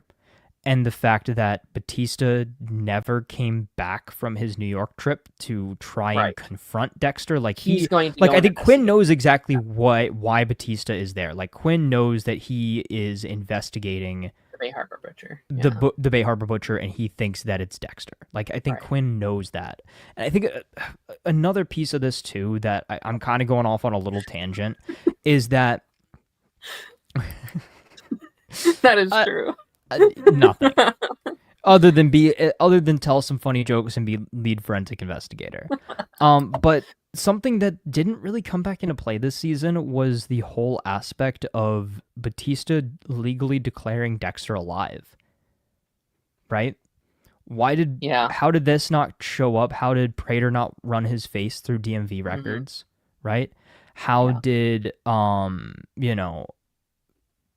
the people of New York not realize like who Dexter Morgan really is in Right. that regard? Why did Prater not look back at his old Bay Harbor Butcher files and notice this forensic investigator working those cases? Does Wallace know that Dexter There was a bit of I've said a that there little was like suspension always of disbelief? connections.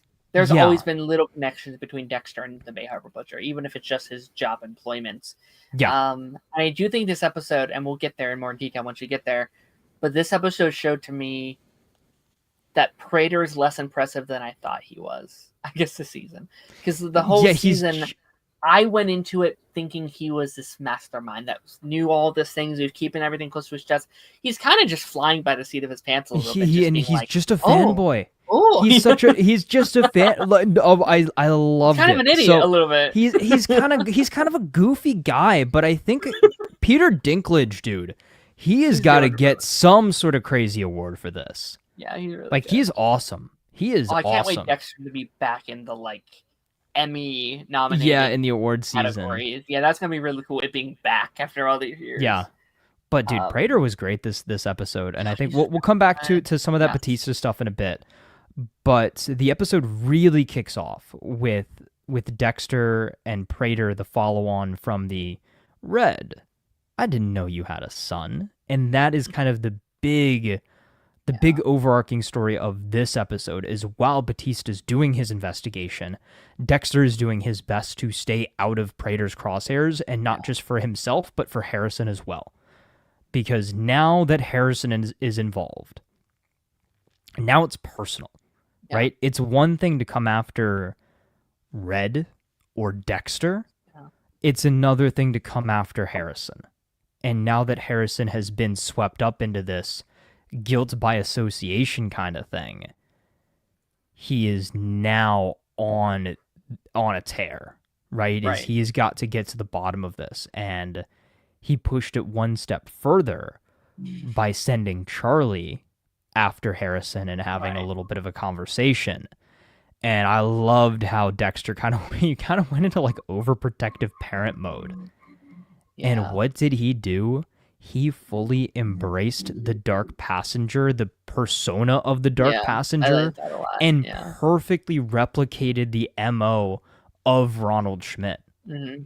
And only outside of keeping them alive, which he does not do very often. Or Red didn't do very often, I should say. Yeah. But Dexter did his homework. He vetted Charlie. He found out why she was working for Prater. This all kind of falls into what we've been discussing this whole season ever since we learned about Charlie's mother. So she's working for Prater out of fear and out of necessity. She is a former decorated military hero and all of that, and she just needs a way to get some money to provide for her mother who is sick and dying. Like that's some motivation that you can get behind.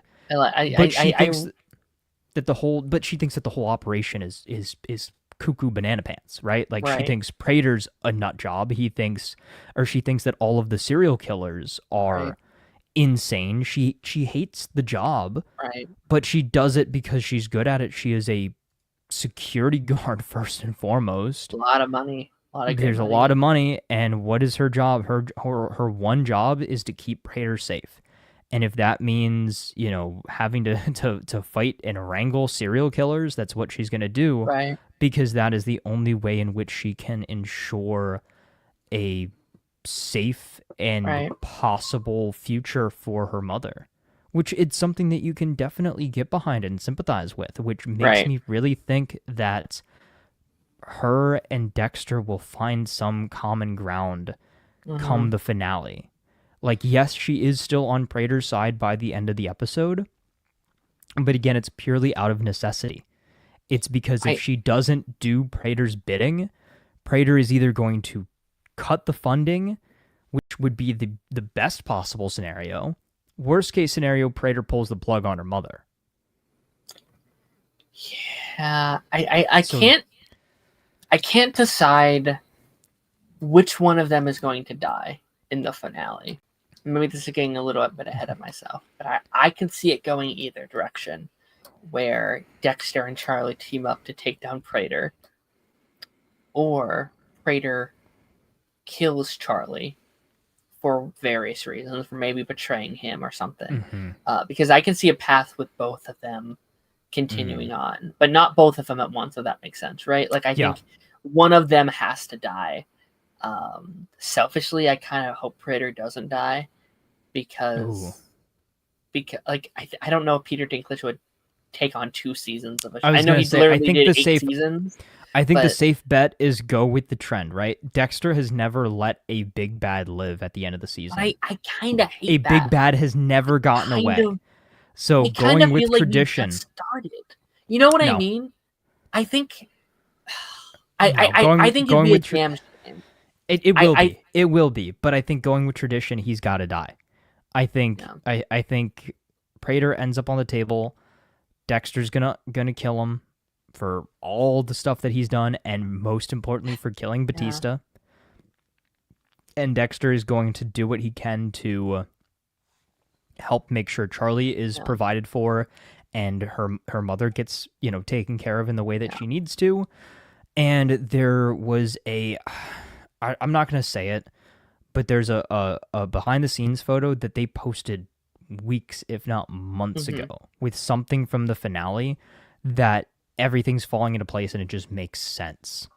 And I think that set photo specifically, if you know what I'm talking about, is why I think we're getting the thing that I said earlier with Batista and the burial at sea in the same sense that Deb got. Is it's going to be a secret body disposal / he'll unfortunately join the other serial killers in the incinerator, because Dexter can't have that coming back on him. I will say, and I think they're leaving. As much as we've set up a lot of stuff, I don't think New York. I think they're leaving New York, at least temporarily. At least Dexter's leaving New York. Maybe Harrison still stays, and you've got some aftermath. About the New York Ripper. We can come back. We can come back. This is a multi-season plan. I think we're gonna take some time away. Let the heat die down. Miami. There's a funeral, right? They're gonna have. I guess maybe not a funeral. No, there's no funeral, because they don't know that Batista's actually dead. We're the only ones that know Batista's dead. Damn. Okay, let me pitch. Let me pitch the other season. That it won't happen, but I would really like Dexter making the selfish choice and the bad choice of, like, what the hell, like making the selfish choice to work with Prater, right? I don't think that's how this happens, right? But I kind of really like the alternate season where it does, because that is, I think, something very new. Having him be like almost like a serial killer for hire, I think would be I mean, you hit the nail on the head. He literally said it in this episode, like, let me be your benefactor. I want to see it, though. I think that would be again, it's not going to happen. It'd be interesting to see, but no, I don't. Yeah, there's no way it's going to happen. I kind of like him because, like, I could see him outweighing the pros a little bit of being like, you killed one of my best friends, but also the opportunity for you to bring serial killers to me by the masses is a tempting offer. You could do what tempting. You do on a global scale, on a much higher scale. You could take down. But how could you justify doing what you do when you let in some cases, the worst offender live and walk free? Right? In his head, then at that point, that makes Dexter no better. Self-defense. like he killed him because he tried to kill him. You know what I mean? It was like okay, Quinn. It was obviously self-defense. it was self-defense, and like Dexter morphs reality to his bidding, right? Like he was Jeff willing Batista to said it this kill episode. Maria because I was like, oh, but I have to But keep this thing, kind of thing. Like interesting that you brought that up, right? Okay, I guess we're just gonna jump to it, and then we're just gonna clean go. up. We'll We're clean up all over after the that. place. I We'll think clean that's up fine. after it. I know we're just- very scatterbrained tonight, but I let's think just- it's but that shows how I crazy think this I episode think this was. is the best way to do it. Yeah. But so end of the episode, Batista goes to Prater and is like, "Hey, this is Dexter Morgan, not Red, not Ronald Schmidt." We have Dexter go meet Prater. Nice to finally meet you, Dexter Morgan. Yeah. Or should I call you the Bay Harbor Butcher? Yeah. And then he just like starts fanboying out. I love saying it. Like, don't you like how it rolls off the tongue? Bay Harbor Butcher. Bay Harbor Butcher. Like, it's great. Like, again, yeah. Peter Dinklage is a fantastic actor.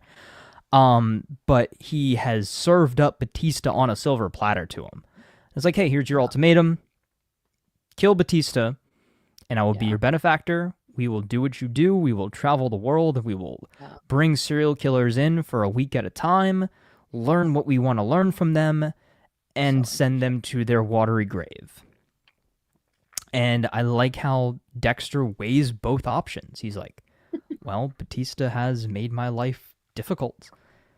What's the first rule of Harry's code? Don't get caught. Don't get caught. So therefore, he would be honoring the code by killing Batista. But then he also remembers the friendship. He remembers Miami. He remembers the fact that he cannot bring himself to kill an innocent person. Usually. Unless their name is, not Teddy, Logan.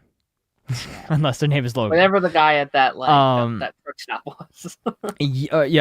So he can't bring himself to kill an innocent person that he knows well, right? So think about it back to the old seasons. He didn't. Well, I guess okay. So he can't kill him.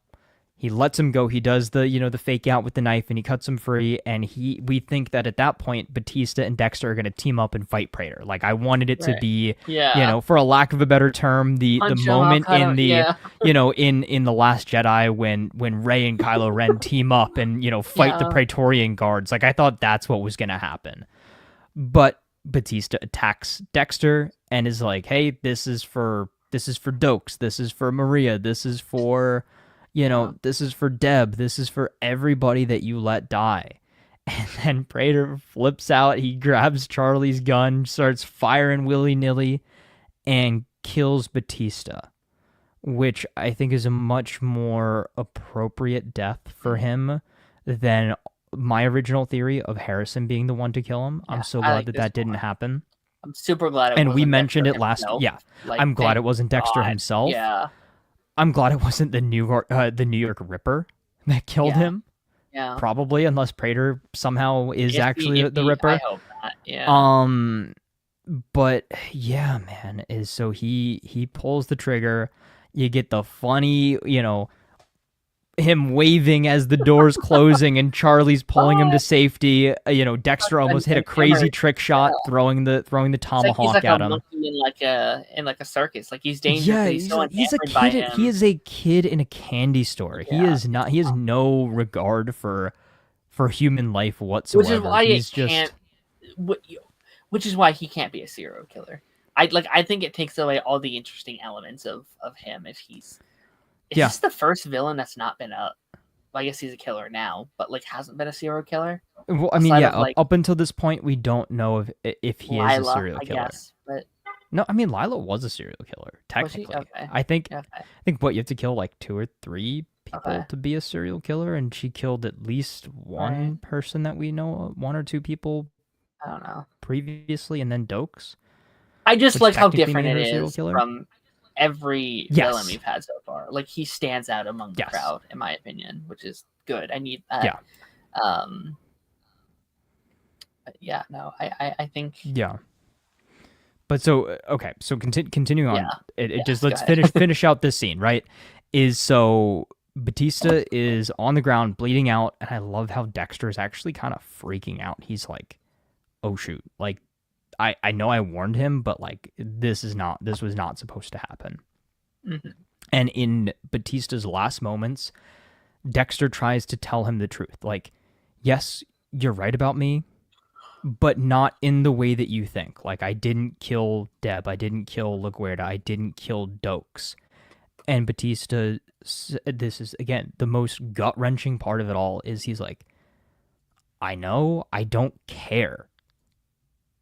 You are the reason why they're dead. Whether you killed them or not, it's your fault that they're dead, and now I'm going to die for the exact same reason.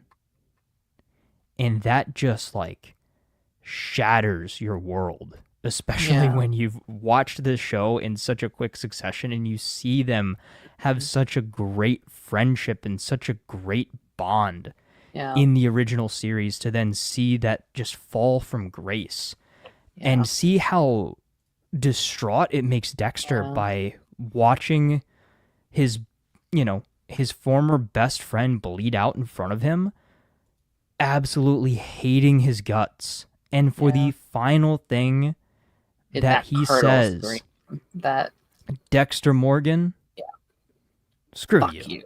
Yeah. You know, and like he to just see holes, like blood. Just the primal scream, or the primal scream cut to black. Didn't have that for Rita. Didn't have that for Deb. You know, and I think it's really funny. Yeah. Well, no, but that's great. That again, that shows progression. Shows that shows that he has emotions, right?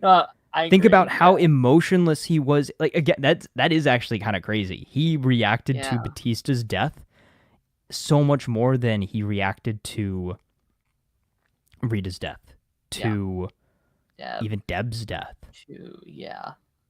So it just, but dude, it's sad. Again, we knew this was coming the whole season. I bought the shirt for it.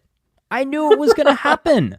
There was no beating around the bush. There was no fooling ourselves. It was telegraphed the whole time, but it still hit me like a truck. I was still so sad. I wanted to cry after watching this episode. Like, it is tough to watch such a beloved character have to go out like this. Like, he goes out triumphantly. He goes out as a hero. But the way he goes out makes Dexter seem like such a horrible person, though. Yeah. Because it's just yet another person that he let die. And I want you to... So here, pull up that tweet that I just sent you, or that I sent you a second ago. This is a poster from one of the early seasons. I know what you're talking about, yeah. With all the original cast. They're all wearing red, except for Dexter, who's wearing white. And what do we notice about this photo? I'm pulling it up. Actually, hold on. I'm gonna save it first. What do we notice about this photo? Something is not like all the others. But while you're doing that, though, it just...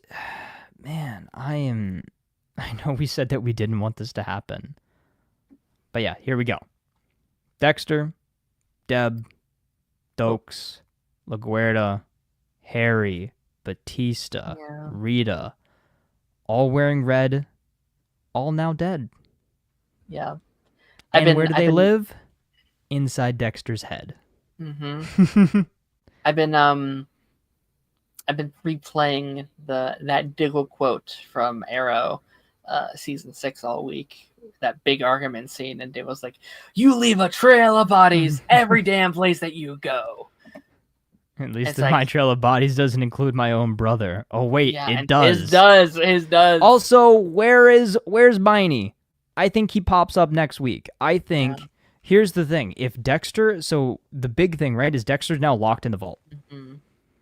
I think this is where we get round 2 of our ghostly visitors. And I think we get to see people we didn't see previously. So I think this is where we get Brian. I think this is where we get potentially somebody else that we haven't seen in the vein of a Rita or a Deb or something like that. Right? Like, I think that's the perfect opportunity. Dude, what if we get really cool. You know what else I'd like to see? Brother Sam. because Ooh, of like that I element like has that. been there a little bit this season, I right? Is like so that. with Blessing and that friendship there, but also what was Dexter's Yeah. little mantra here at the end? He was like, I know in times like these, most people will like, pray to a god. He's like, I don't really believe in all that stuff. And then at the end he was like, hey God, kind of help me out here, please. Like I think that would be kind of funny God if shows Brother up. Sam popped up. Oh, Yeah. okay. No, if brother Sam popped up, I think that that Jesus would be Christ, pretty being funny. like, my son, you've disappointed me. No, it's Lucifer. Yeah, oh yeah, yeah, yeah, yeah. No, but I I think mean, that would be bring funny. in what's his face from season 1 of Dexter played Satan. Um, Um, Rita's ex-boyfriend. Have him oh show up. yeah, Uh, Paul. Kyle, Paul. Yeah, that's it. Yeah. He played Lucifer on Supernatural. Oh, that'd be funny. That'd be funny. But No, I yeah, mean, I think that's where we're going. I think we're gonna get some ghostly visitors. I think that will make Dexter being in the vault not feel so bad and make him mhm. not feel so disconnected from the outside world.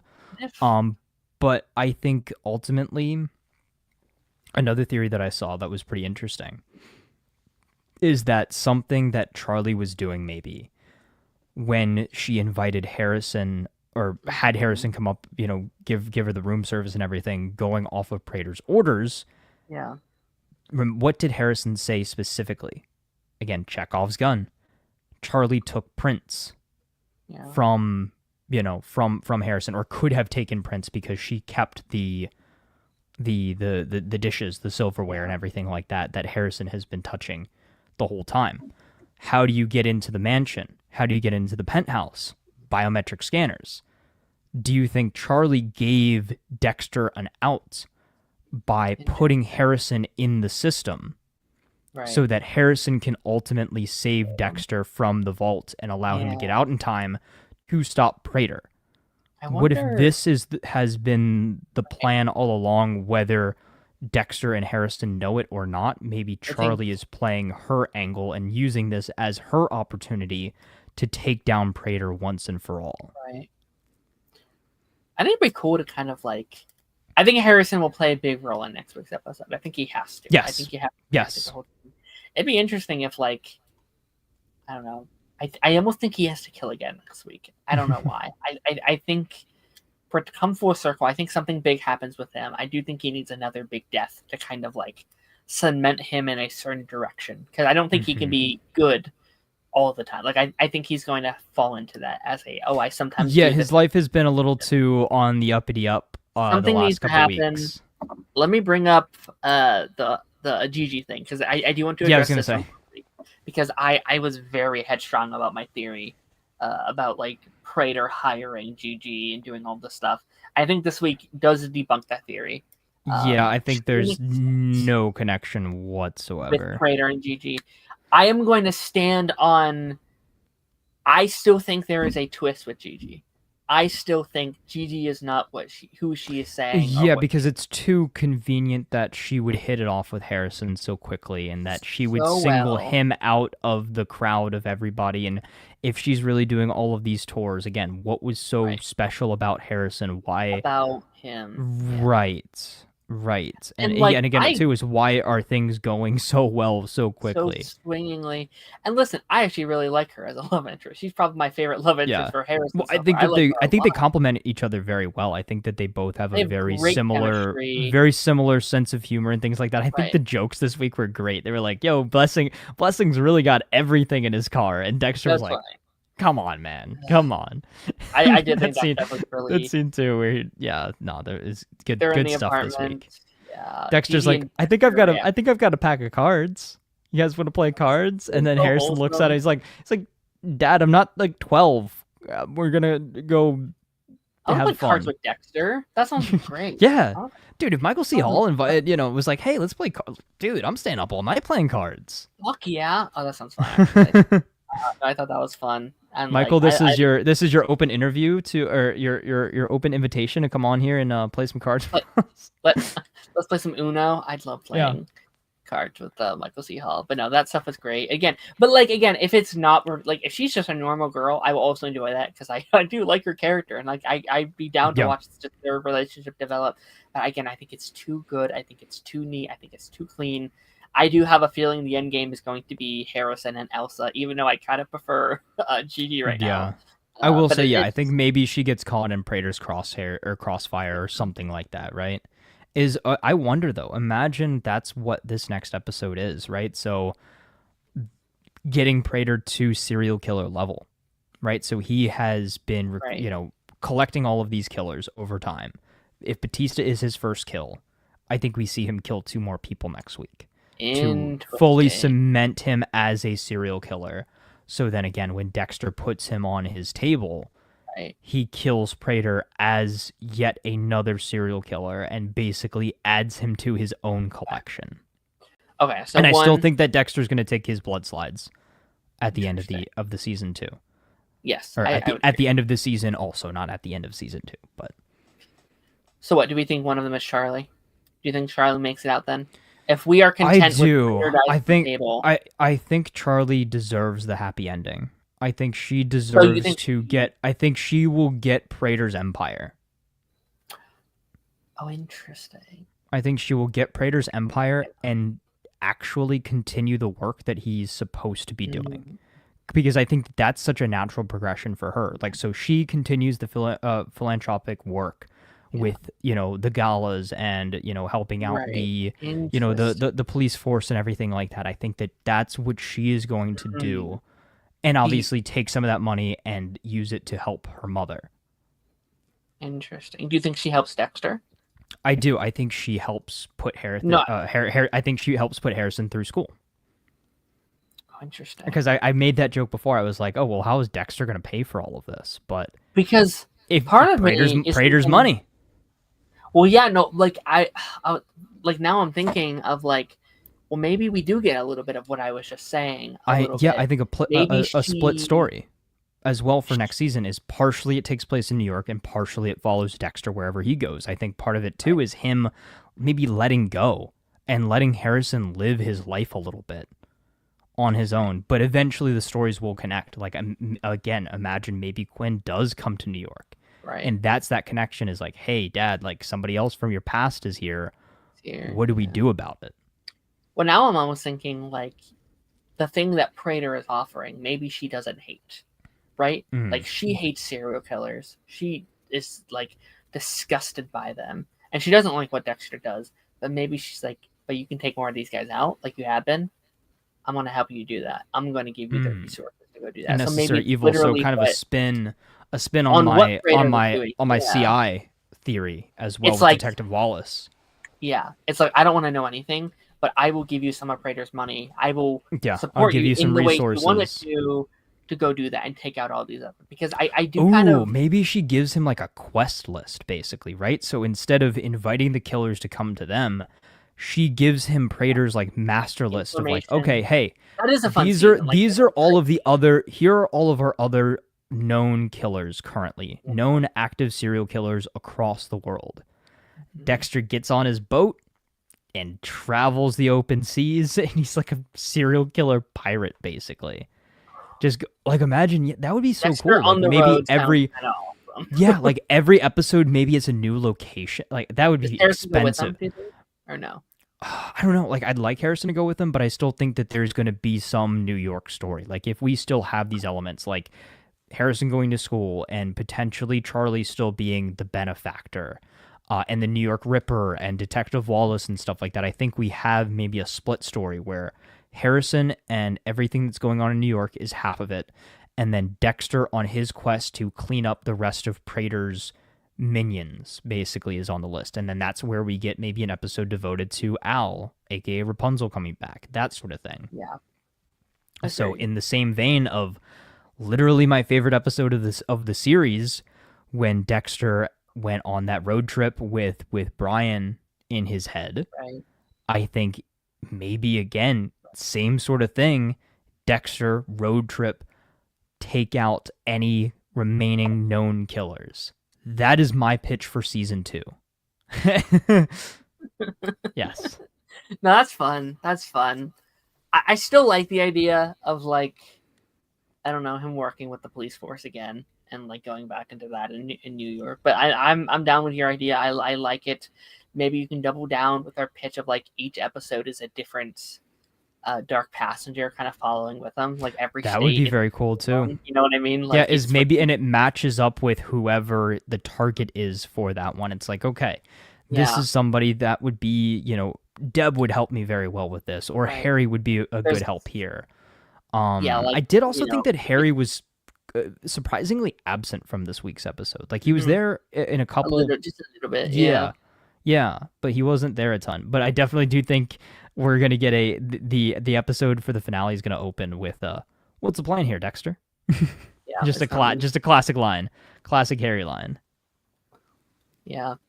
No, I want like when I think when we get to Al, it'd be really fun to do Rita as like this family man, Yeah, like about yeah, like, do you really want to take away someone's father, Dex? You know what I mean? Or, I think that would be and then kind of maybe Trinity on his shoulder as well. oh Yeah. yeah.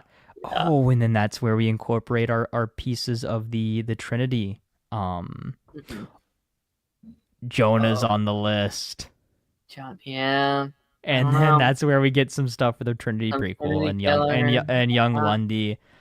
Dude, maybe that's why Original Sin got canceled for season 2. Maybe season 2 of Resurrection is that ambitious, right?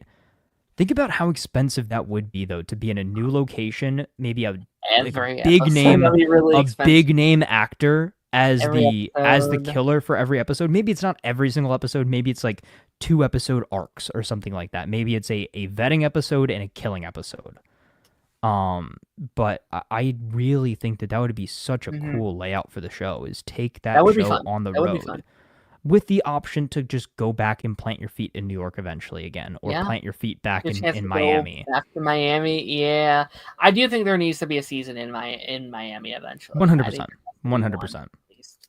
Um, But I think even if Quinn and Masuka don't find out that Batista is dead, I think by the end of it though they will find out that Dexter is alive. Maybe Dexter helps with, I don't think we're going to wrap up the New York Ripper now, but like no, maybe I maybe there's really some hope sort of, not. maybe there's like an article, like again, because this is the thing that Masuka would get, right? Maybe it's like in forensic Illustrated, right? It comes out, it's like new breakthrough in the New York Ripper case. Detective Wallace cites Yeah. former Miami Metro homicide for a forensic investigator, Dexter Morgan, with helping her, crack the code on the New York Ripper's weapon. And then Masuka's like, wait, Dexter? And then Quinn, then it sparks a light bulb in his head, like, oh, New York, Dexter, Batista, Bay Harbor Butcher, all of the pieces falling into place. I think that would be actually pretty cool. The only way we wrap up New York Ripper next week is if it is Prater, and I will be so fucking disappointed. I will be so sad if we wrap. Like, Did you also see? Did you also see that they confirmed that the New York Ripper is not Blessing? That there was an article that came out. Yeah, they were like, "Yep, it's definitely not Blessing." Interesting. But also, I don't know. He's the one I'm sure about. At this point, he's the one. I was like, it's most likely. Yeah. Well, we did also get that big apology with Blessing. Did you think that it was a little too fast? Because I did. I think I think he forgave Dexter way too quickly. Mm-hmm. Is Dexter just like, Blessing, my friend, I'm sorry. Yeah. Dexter, you I think betrayed that's my how trust. he is, though. Like I think that's okay. Bring it in. What can I help you with? Yeah. But yeah, maybe that is just who he is. He hates having that grudge. But again, that where's the? Maddie said what I was gonna say. Where's the sword? Where's the scene with the sword that's in the finale? What's he doing? I know I've been anti-Blessing this whole time, but I'm fully in now. I think unless maybe it was such a. Oh, sorry, I'm sorry I cut you off, but maybe it was maybe it's a red herring, right? Maybe Harrison maybe Harrison employs Blessing's help. It's like, Blessing, Dexter's in trouble. We need to assemble a team. So Harrison's squad is Blessing. It's Blessing. It's Blessing. It's Detective Wallace, Detective Olivier, the the random guy from the hotel that keeps wanting Harrison to steal cars with him. Oh God.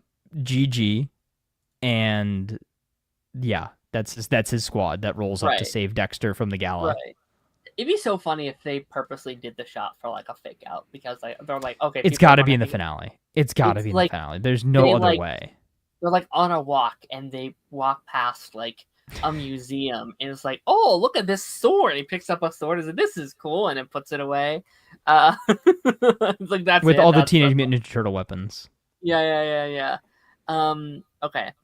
I know we've covered a lot, and there's still a lot to cover, I bet. But I'm just going to go through some of these comments, and maybe it'll spark conversation as we kind of start to wrap this up. Where's this one? Batista knows Dexter only targets dangerous people. Why would he try to confront Dexter alone? What are we talking? He didn't. We're talking about like a couple weeks ago with him in the car. Yeah, I don't. Well, here's the thing. That's exactly why he would go after Dexter. Because if he knows that the Butcher only kills people who deserve to die, he's going to put his money where his mouth is and assume that Dexter wouldn't kill him. And he's using that to confront him. I do see that you just corrected. Yeah, Praetor. Praetor. So, okay. So, yeah, that was kind of stupid. Yeah. But he didn't know who Praetor was. From his perspective, Praetor's like, oh, rich dude that's helping out, underprivileged people and, injured, officers and things like that. Like, he didn't think he was going to get captured. He didn't know Praetor was just as much of a psychopath as Dexter. And, like, not to be, like, ableist, but, like, from his POV, he's probably thinking, I can take him. He's probably like, that's not a threat for me kind of thing. You know what I mean? Like, you probably didn't expect him to be like, if something happened, he goes, It's like, oh, he's just a crazy billionaire. Like, what's he gonna do to me? Right. But also, like, I think at this point he's at the end of his rope. Like, this is literally this is a Hail Mary in the fourth quarter, last play of the game. He's just lobbing a shot downfield. Yeah. Which is interesting.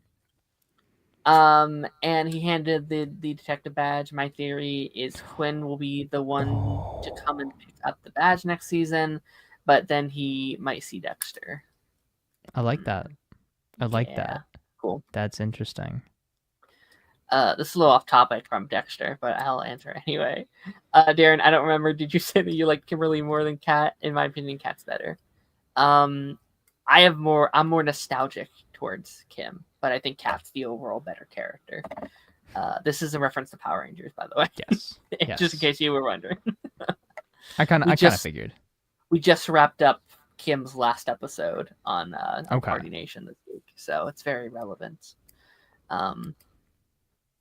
Let's be honest, what would Masuki even do? We were talking about that earlier. Yeah. I do hope we get more of him over the next couple of years, though. Like, it doesn't have to be in huge, big ways, but I would like him to get a full episode with Dexter. Actually, yes, because I want him to interact with Dexter again. I want an episode to... I don't know if the... I'm gonna see more of young Masuka, too. Did they say if they've done his wedding yet, or no? Oh, I don't know, actually. I would like that. I would like to see the wedding. Wait. Oh, wow. Imagine. It's like, he's like, oh, Batista didn't show up to my wedding. He didn't show up. He must not care. We must only be work friends. Now that he's retired, he doesn't want to hang out with me. Oh, man.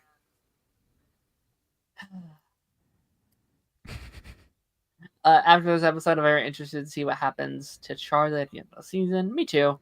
I could see it going either way. I could see it. She dies. She survives. It could go either way for me. I will say this episode is making me upset that we did not get more Uma Thurman throughout this season. Like, she was very underutilized early on.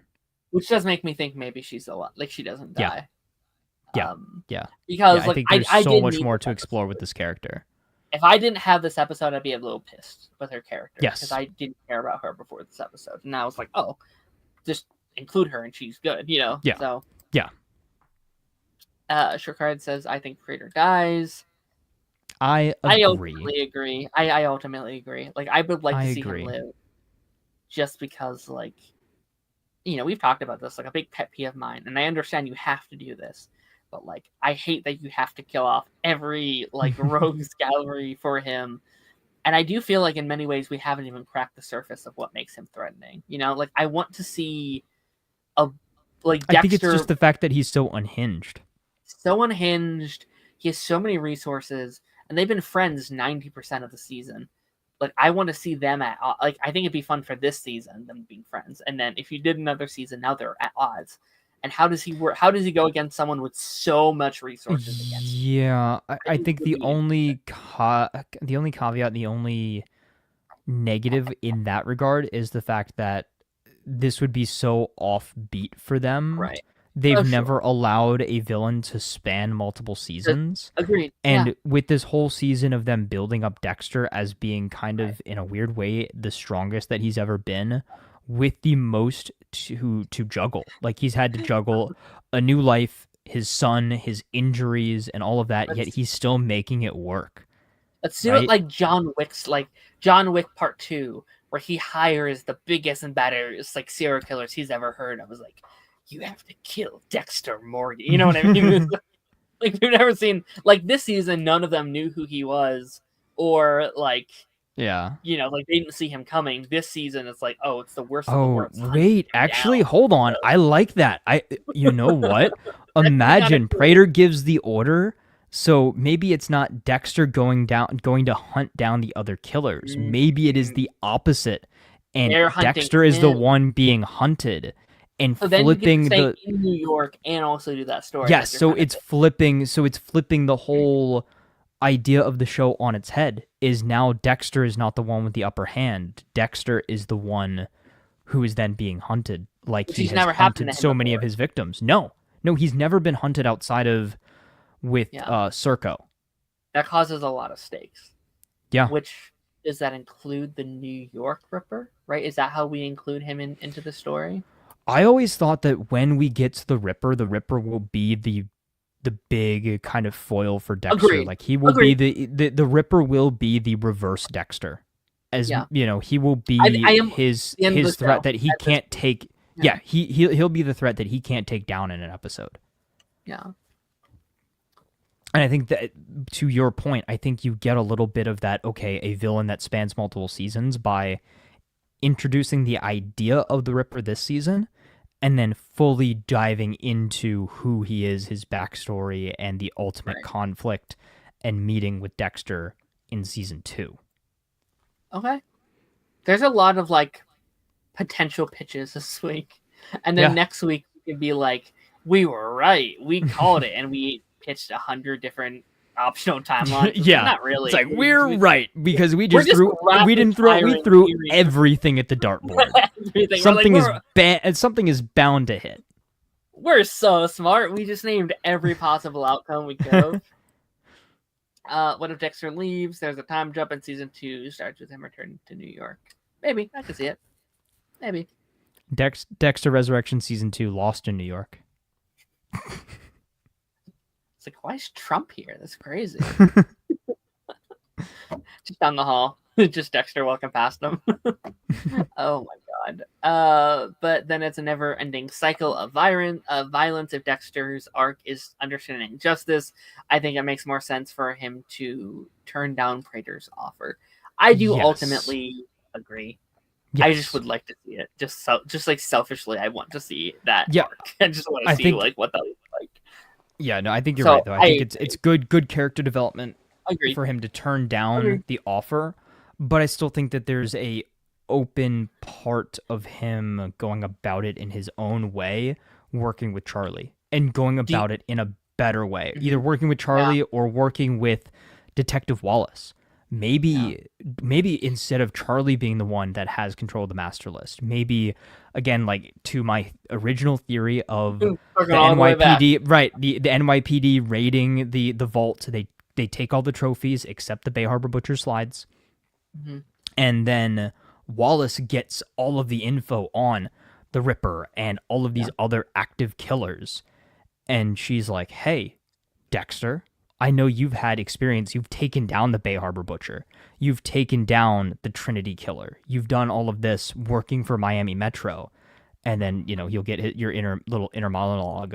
Oh, you don't even know the half of it. Right. But she employs Dexter to then work for the NYPD, come back to work as a forensic, blood spatter analyst, drop the your car job, and come work for the big leagues again, buddy, while Harrison is in school. I think that's the way that you stay in New York, or stay in New York, or stay based in New York with Dexter traveling for work. And him traveling for work is him going to do what he does. And maybe Wallace catches on to that at some point. Okay, here's what I'll say then. Or like, here's my question then. We don't think he's going to accept the offer. And I no, not from Prater. He's not going to do that.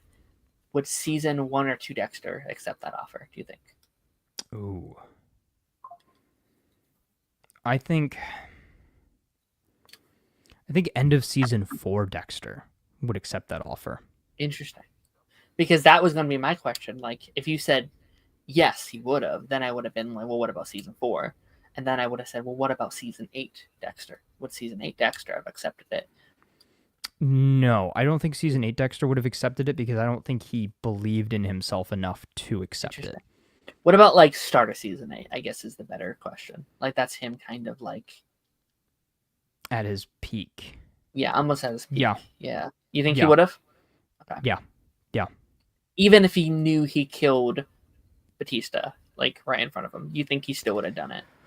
Oh, I don't think. With these, like, I don't think Dexter in any. I think he would have taken the deal, but I don't think Dexter in any season would have killed Batista. Because again, think about it. He didn't kill LaGuardia. He didn't kill. No. He didn't kill Deb. I'm just saying, like. Oh, just take the deal to travel. Yeah. Like he knows that he did that to one of his friends. Is there any season of Dexter, of versions of Dexter, that would have said yes, I don't care? Or it's such a different spot though, because it's interesting. Dexter had reason to hate LaGuardia by the end of it, because she was making his life miserable, right? Dokes always but Dokes always had it out for Dexter, so he was like, oh well, like Dokes, I was gonna kill him anyway. He definitely wasn't, but he justified it in his mind of like, okay, well, yeah. And then Deb is the one that it really hurt, because he had to pull the plug on his sister. Yeah. But I think, again, the reason why, let's bring this full circle, the reason why Batista's death hurts so much is because it is the culmination of that cycle of violence. Batista exposed Dexter for who he truly is. While Dexter thinks that he's on the right path, he thinks he's doing the right thing, he's getting that justification and that satisfaction because his son is happy with what he's doing. Harrison was proud of him for taking out Gemini. Like, that was cool. He was like, oh, you killed the Gemini killer? Like, he's insane. And he's like, it wasn't just one. It was twins. And he was like, oh my God. Like, it's great to have that validation. But to then, again, go back to it and have your best friend of a decade plus come back into your life with one solid purpose, and that is tearing your new life down. And exposing you for who you truly are, digging up all your dirty laundry and airing it out for the world to see, and his final words being, F you. Yeah. Like, that is rough. Interesting, for sure. All right, let's get through the rest of these. It's 4, I believe, and that's in reference to the serial killer bit. Yeah. How many deaths does it take to become a serial killer? It's 4. Narito said they're stealing Star Trek's red shirts. I did think about that when she sent it a little bit. I could see it. I could see it looking like Star Trek a little bit.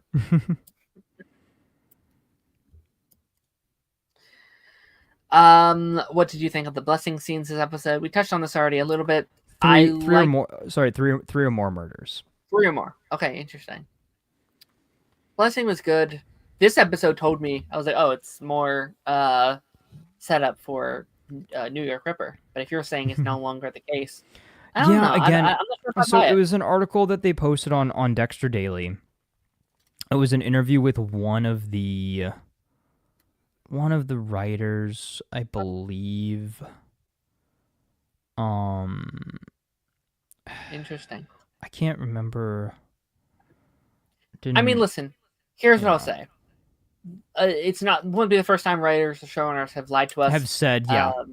We went into season 2 of Superman Lois, and they told us it was Doomsday, and we were like, "You what was it? What? No!" And then they're like, "Haha, we got you!" And then Haha. it was Doomsday. And we're like, "Oh, you suckers!" You know. So it wouldn't be the first time. Yeah, that has that. that's true. Yeah. Again, also too, why would you come out 1 week before the finale and be like, "Yep, good job, fans, you got this one. You hit the nail on the head." Are you trying to? I don't know.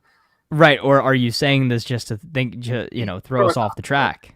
We're like too good. They're like, shit, we gotta say something they don't think is him.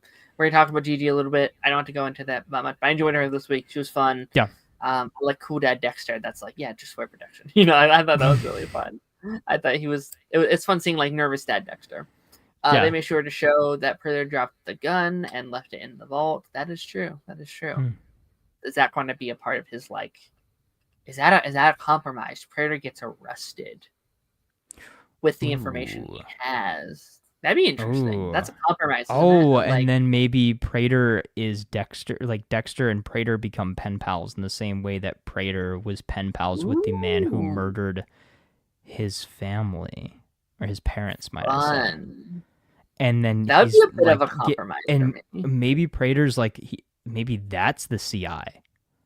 Right? Is maybe again Dexter goes to work with Wallace, and Prater's in prison, and they use Prater and his knowledge of all of these other killers as a way to, But here's the thing, though, is as far as the NYPD knows, Prater's just a collector.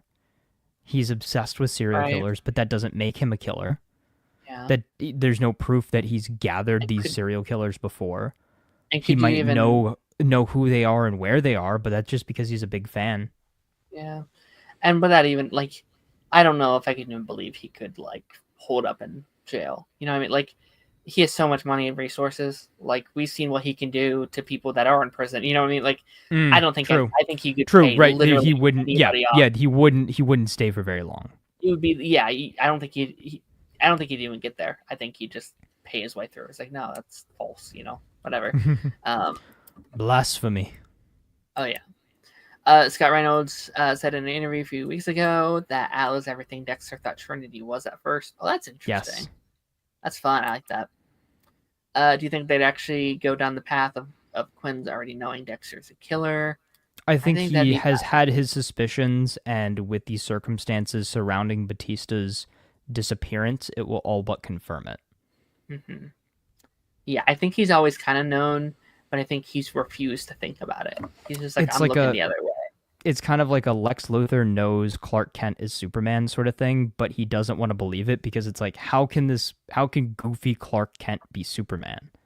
How can, silly little quirky Dexter be the Bay Harbor Butcher? Mm-hmm.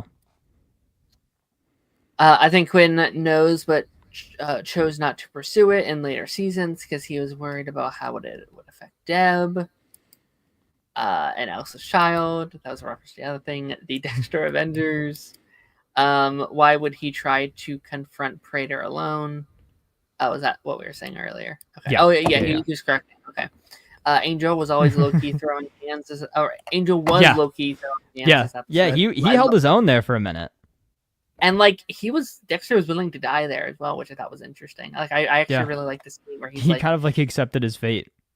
Kind of great. Like I'm much happier with that than the potential of him killing him. Like he would rather Angel kill him, than have to be forced to kill his friend, right? Which again shows that there's that shred of humanity still there. I don't know if season 1 Dexter would have thought that way. He probably would have killed. He wouldn't have outright tried to kill him, but if it's like him or himself, I think he would have fought back. I think he would have been like, fuck no. What? No. It's Ranger Nation, not Party Nation. You're right. Some nation. It's a nation. One nation under comics. Yep. A bit like season 7. I'm not sure what that's a reference to. But When we were talking about the killers hunting Dexter, because Serco hired all of the hitmen in season 7. man, season So 7's so forgettable to me. I think again, season 7 is the best of those back half seasons. Interesting. Because I think Serco is the best non-villain villain of that era. Well, I think that being said, do you have any final thoughts, final feelings, final anything Yeah, before I mean, we wrap up here? I think everybody should have pour one out for Mr. LaPassion. Have Batista's favorite drink, which was some tequila for him. Honor him Hats, well. Wear your shirts. Hawaiian shirts proudly. Wear your fedoras or your detective hats proudly. Drive your Firebirds, and Into as many bar fights as you possibly can. And, yeah. Go Solve as few cases as possible. Solve as few cases as possible. Cheat on your significant other if you can't. No, please don't do that. Please don't do that. But no, dude, David Zayas as Angel Batista has been so great, and I'm so glad that they got him back. Yeah. I'm so glad that they got him back for this season. And if you saw the post game interview, basically, he seemed so happy and so content with where Angel left off. And again, Dexter is Dexter for a reason. There's always a chance for him to come back now as a dark passenger of his own. Yeah, I hope. I honestly really hope we kind of keep that thread going. Like we've said, like I love Harry every episode, but I kind of really like the idea. We can just I would love a revolving door. I would love a revolving door. I think that would be so fun. It just logistically, can you get these actors back to do it? But again, I'm so glad that he was game to come back. Like, that's insane that they got him to come back in such a pivotal role for this season. Series regular role. Like, they did him very well. I guess if it's like, depending on how many seasons we get of the show, you could have a cast member a season. So, like, Harry was this season. Next season, it's Brian, right? Next season, Brian. Then following season, it can be, let's say it's Angel following season. And then next season, it's, I really want Rita. I really want Rita as like a dark and because we've already had that happen though, because we've had Deb in New Blood. I think as much as we'd like to see Deb again, that was her season. That was her season as already. The passenger. Yeah. So I think we need, like you said, we need Rita, we need Brian, we need maybe a Dokes season. Could be kind of fun. That'd be really fun. Yeah. My pitch. I mean, give me Hannah. I like more Hannah. That'd be a fun way to bring Hannah back. Also, like loved the reference to her this week as well. Yeah. And also Rita was name dropped too. So I just love them just honoring the past, honoring the legacy. Honoring the past. Yeah, no, like Angel was always one of my I literally just watched it, obviously. So I can't say always, but like two is my top 2 characters. Him and Deb were my characters. But I'd argue he's the heart of that original show. But I think the way it's done, the way they honored it, it's probably one of the better lead up to a deaths in the entire show. And it's like the only way I could accept it. And it's done with so much love and so much passion. And I'd argue it makes him a better character. Would you say La Passion? Yeah.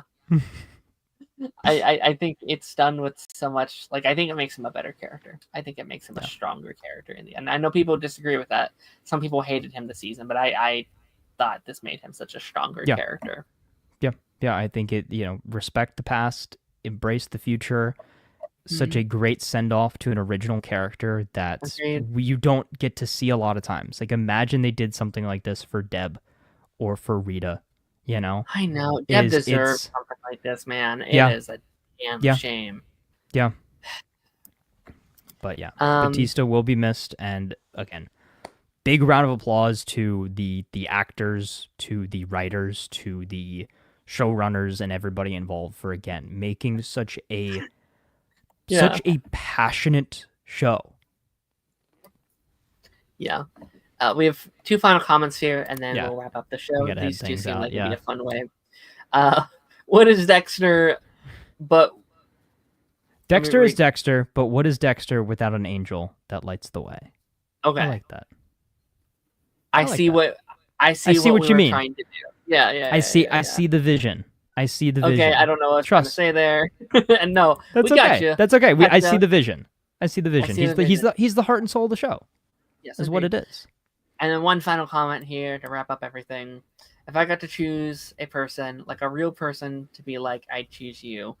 Dexter to Angel in season 2. I love that scene so fucking much. It's such a beautiful scene. Such a great ending scene. Cry myself to sleep watching Dexter and Batista edits of their friendship from over the years. It is. Okay, here's one really final thing I'll say. I am so sad that Original Sin can't be around, because just imagine the parallels they could now tell with Batista, and you could see the before things that were like foreshadowing to what's to come, and now I had to say goodbye to both versions of him. Like we could have kept him in our lives. We could have kept all these dead characters around. You could have kept La Passion alive. Come on. We could have seen how he got like his first marriage and how all the cases he really did solve in his career. Damn you. But yeah, with that being said, thank you everyone who has joined the show. It was a very active chat tonight, so thank you so much. We had thank you guys. A lot of very fun conversations. Taz, what's up? What you working on? What you got going? Where can people find you? Yeah, youtube.com/ToxicTaz. Again, I know I've been behind on my videos, but trust me, it's just been crazy busy times that unfortunately has lined up at the worst possible time, but it's great that I'm still able to come on here every week and talk Dexter and have this saved to the archives for, future enjoyment. So, yeah, youtube.com/ToxicTaz. Check it out. Go check it out. What am I working on this week? Join next week. Let me check really quickly, because I don't know. Join Dext week. Next week. Join us here next week for the finale of Dexter. Dexter. Dexter.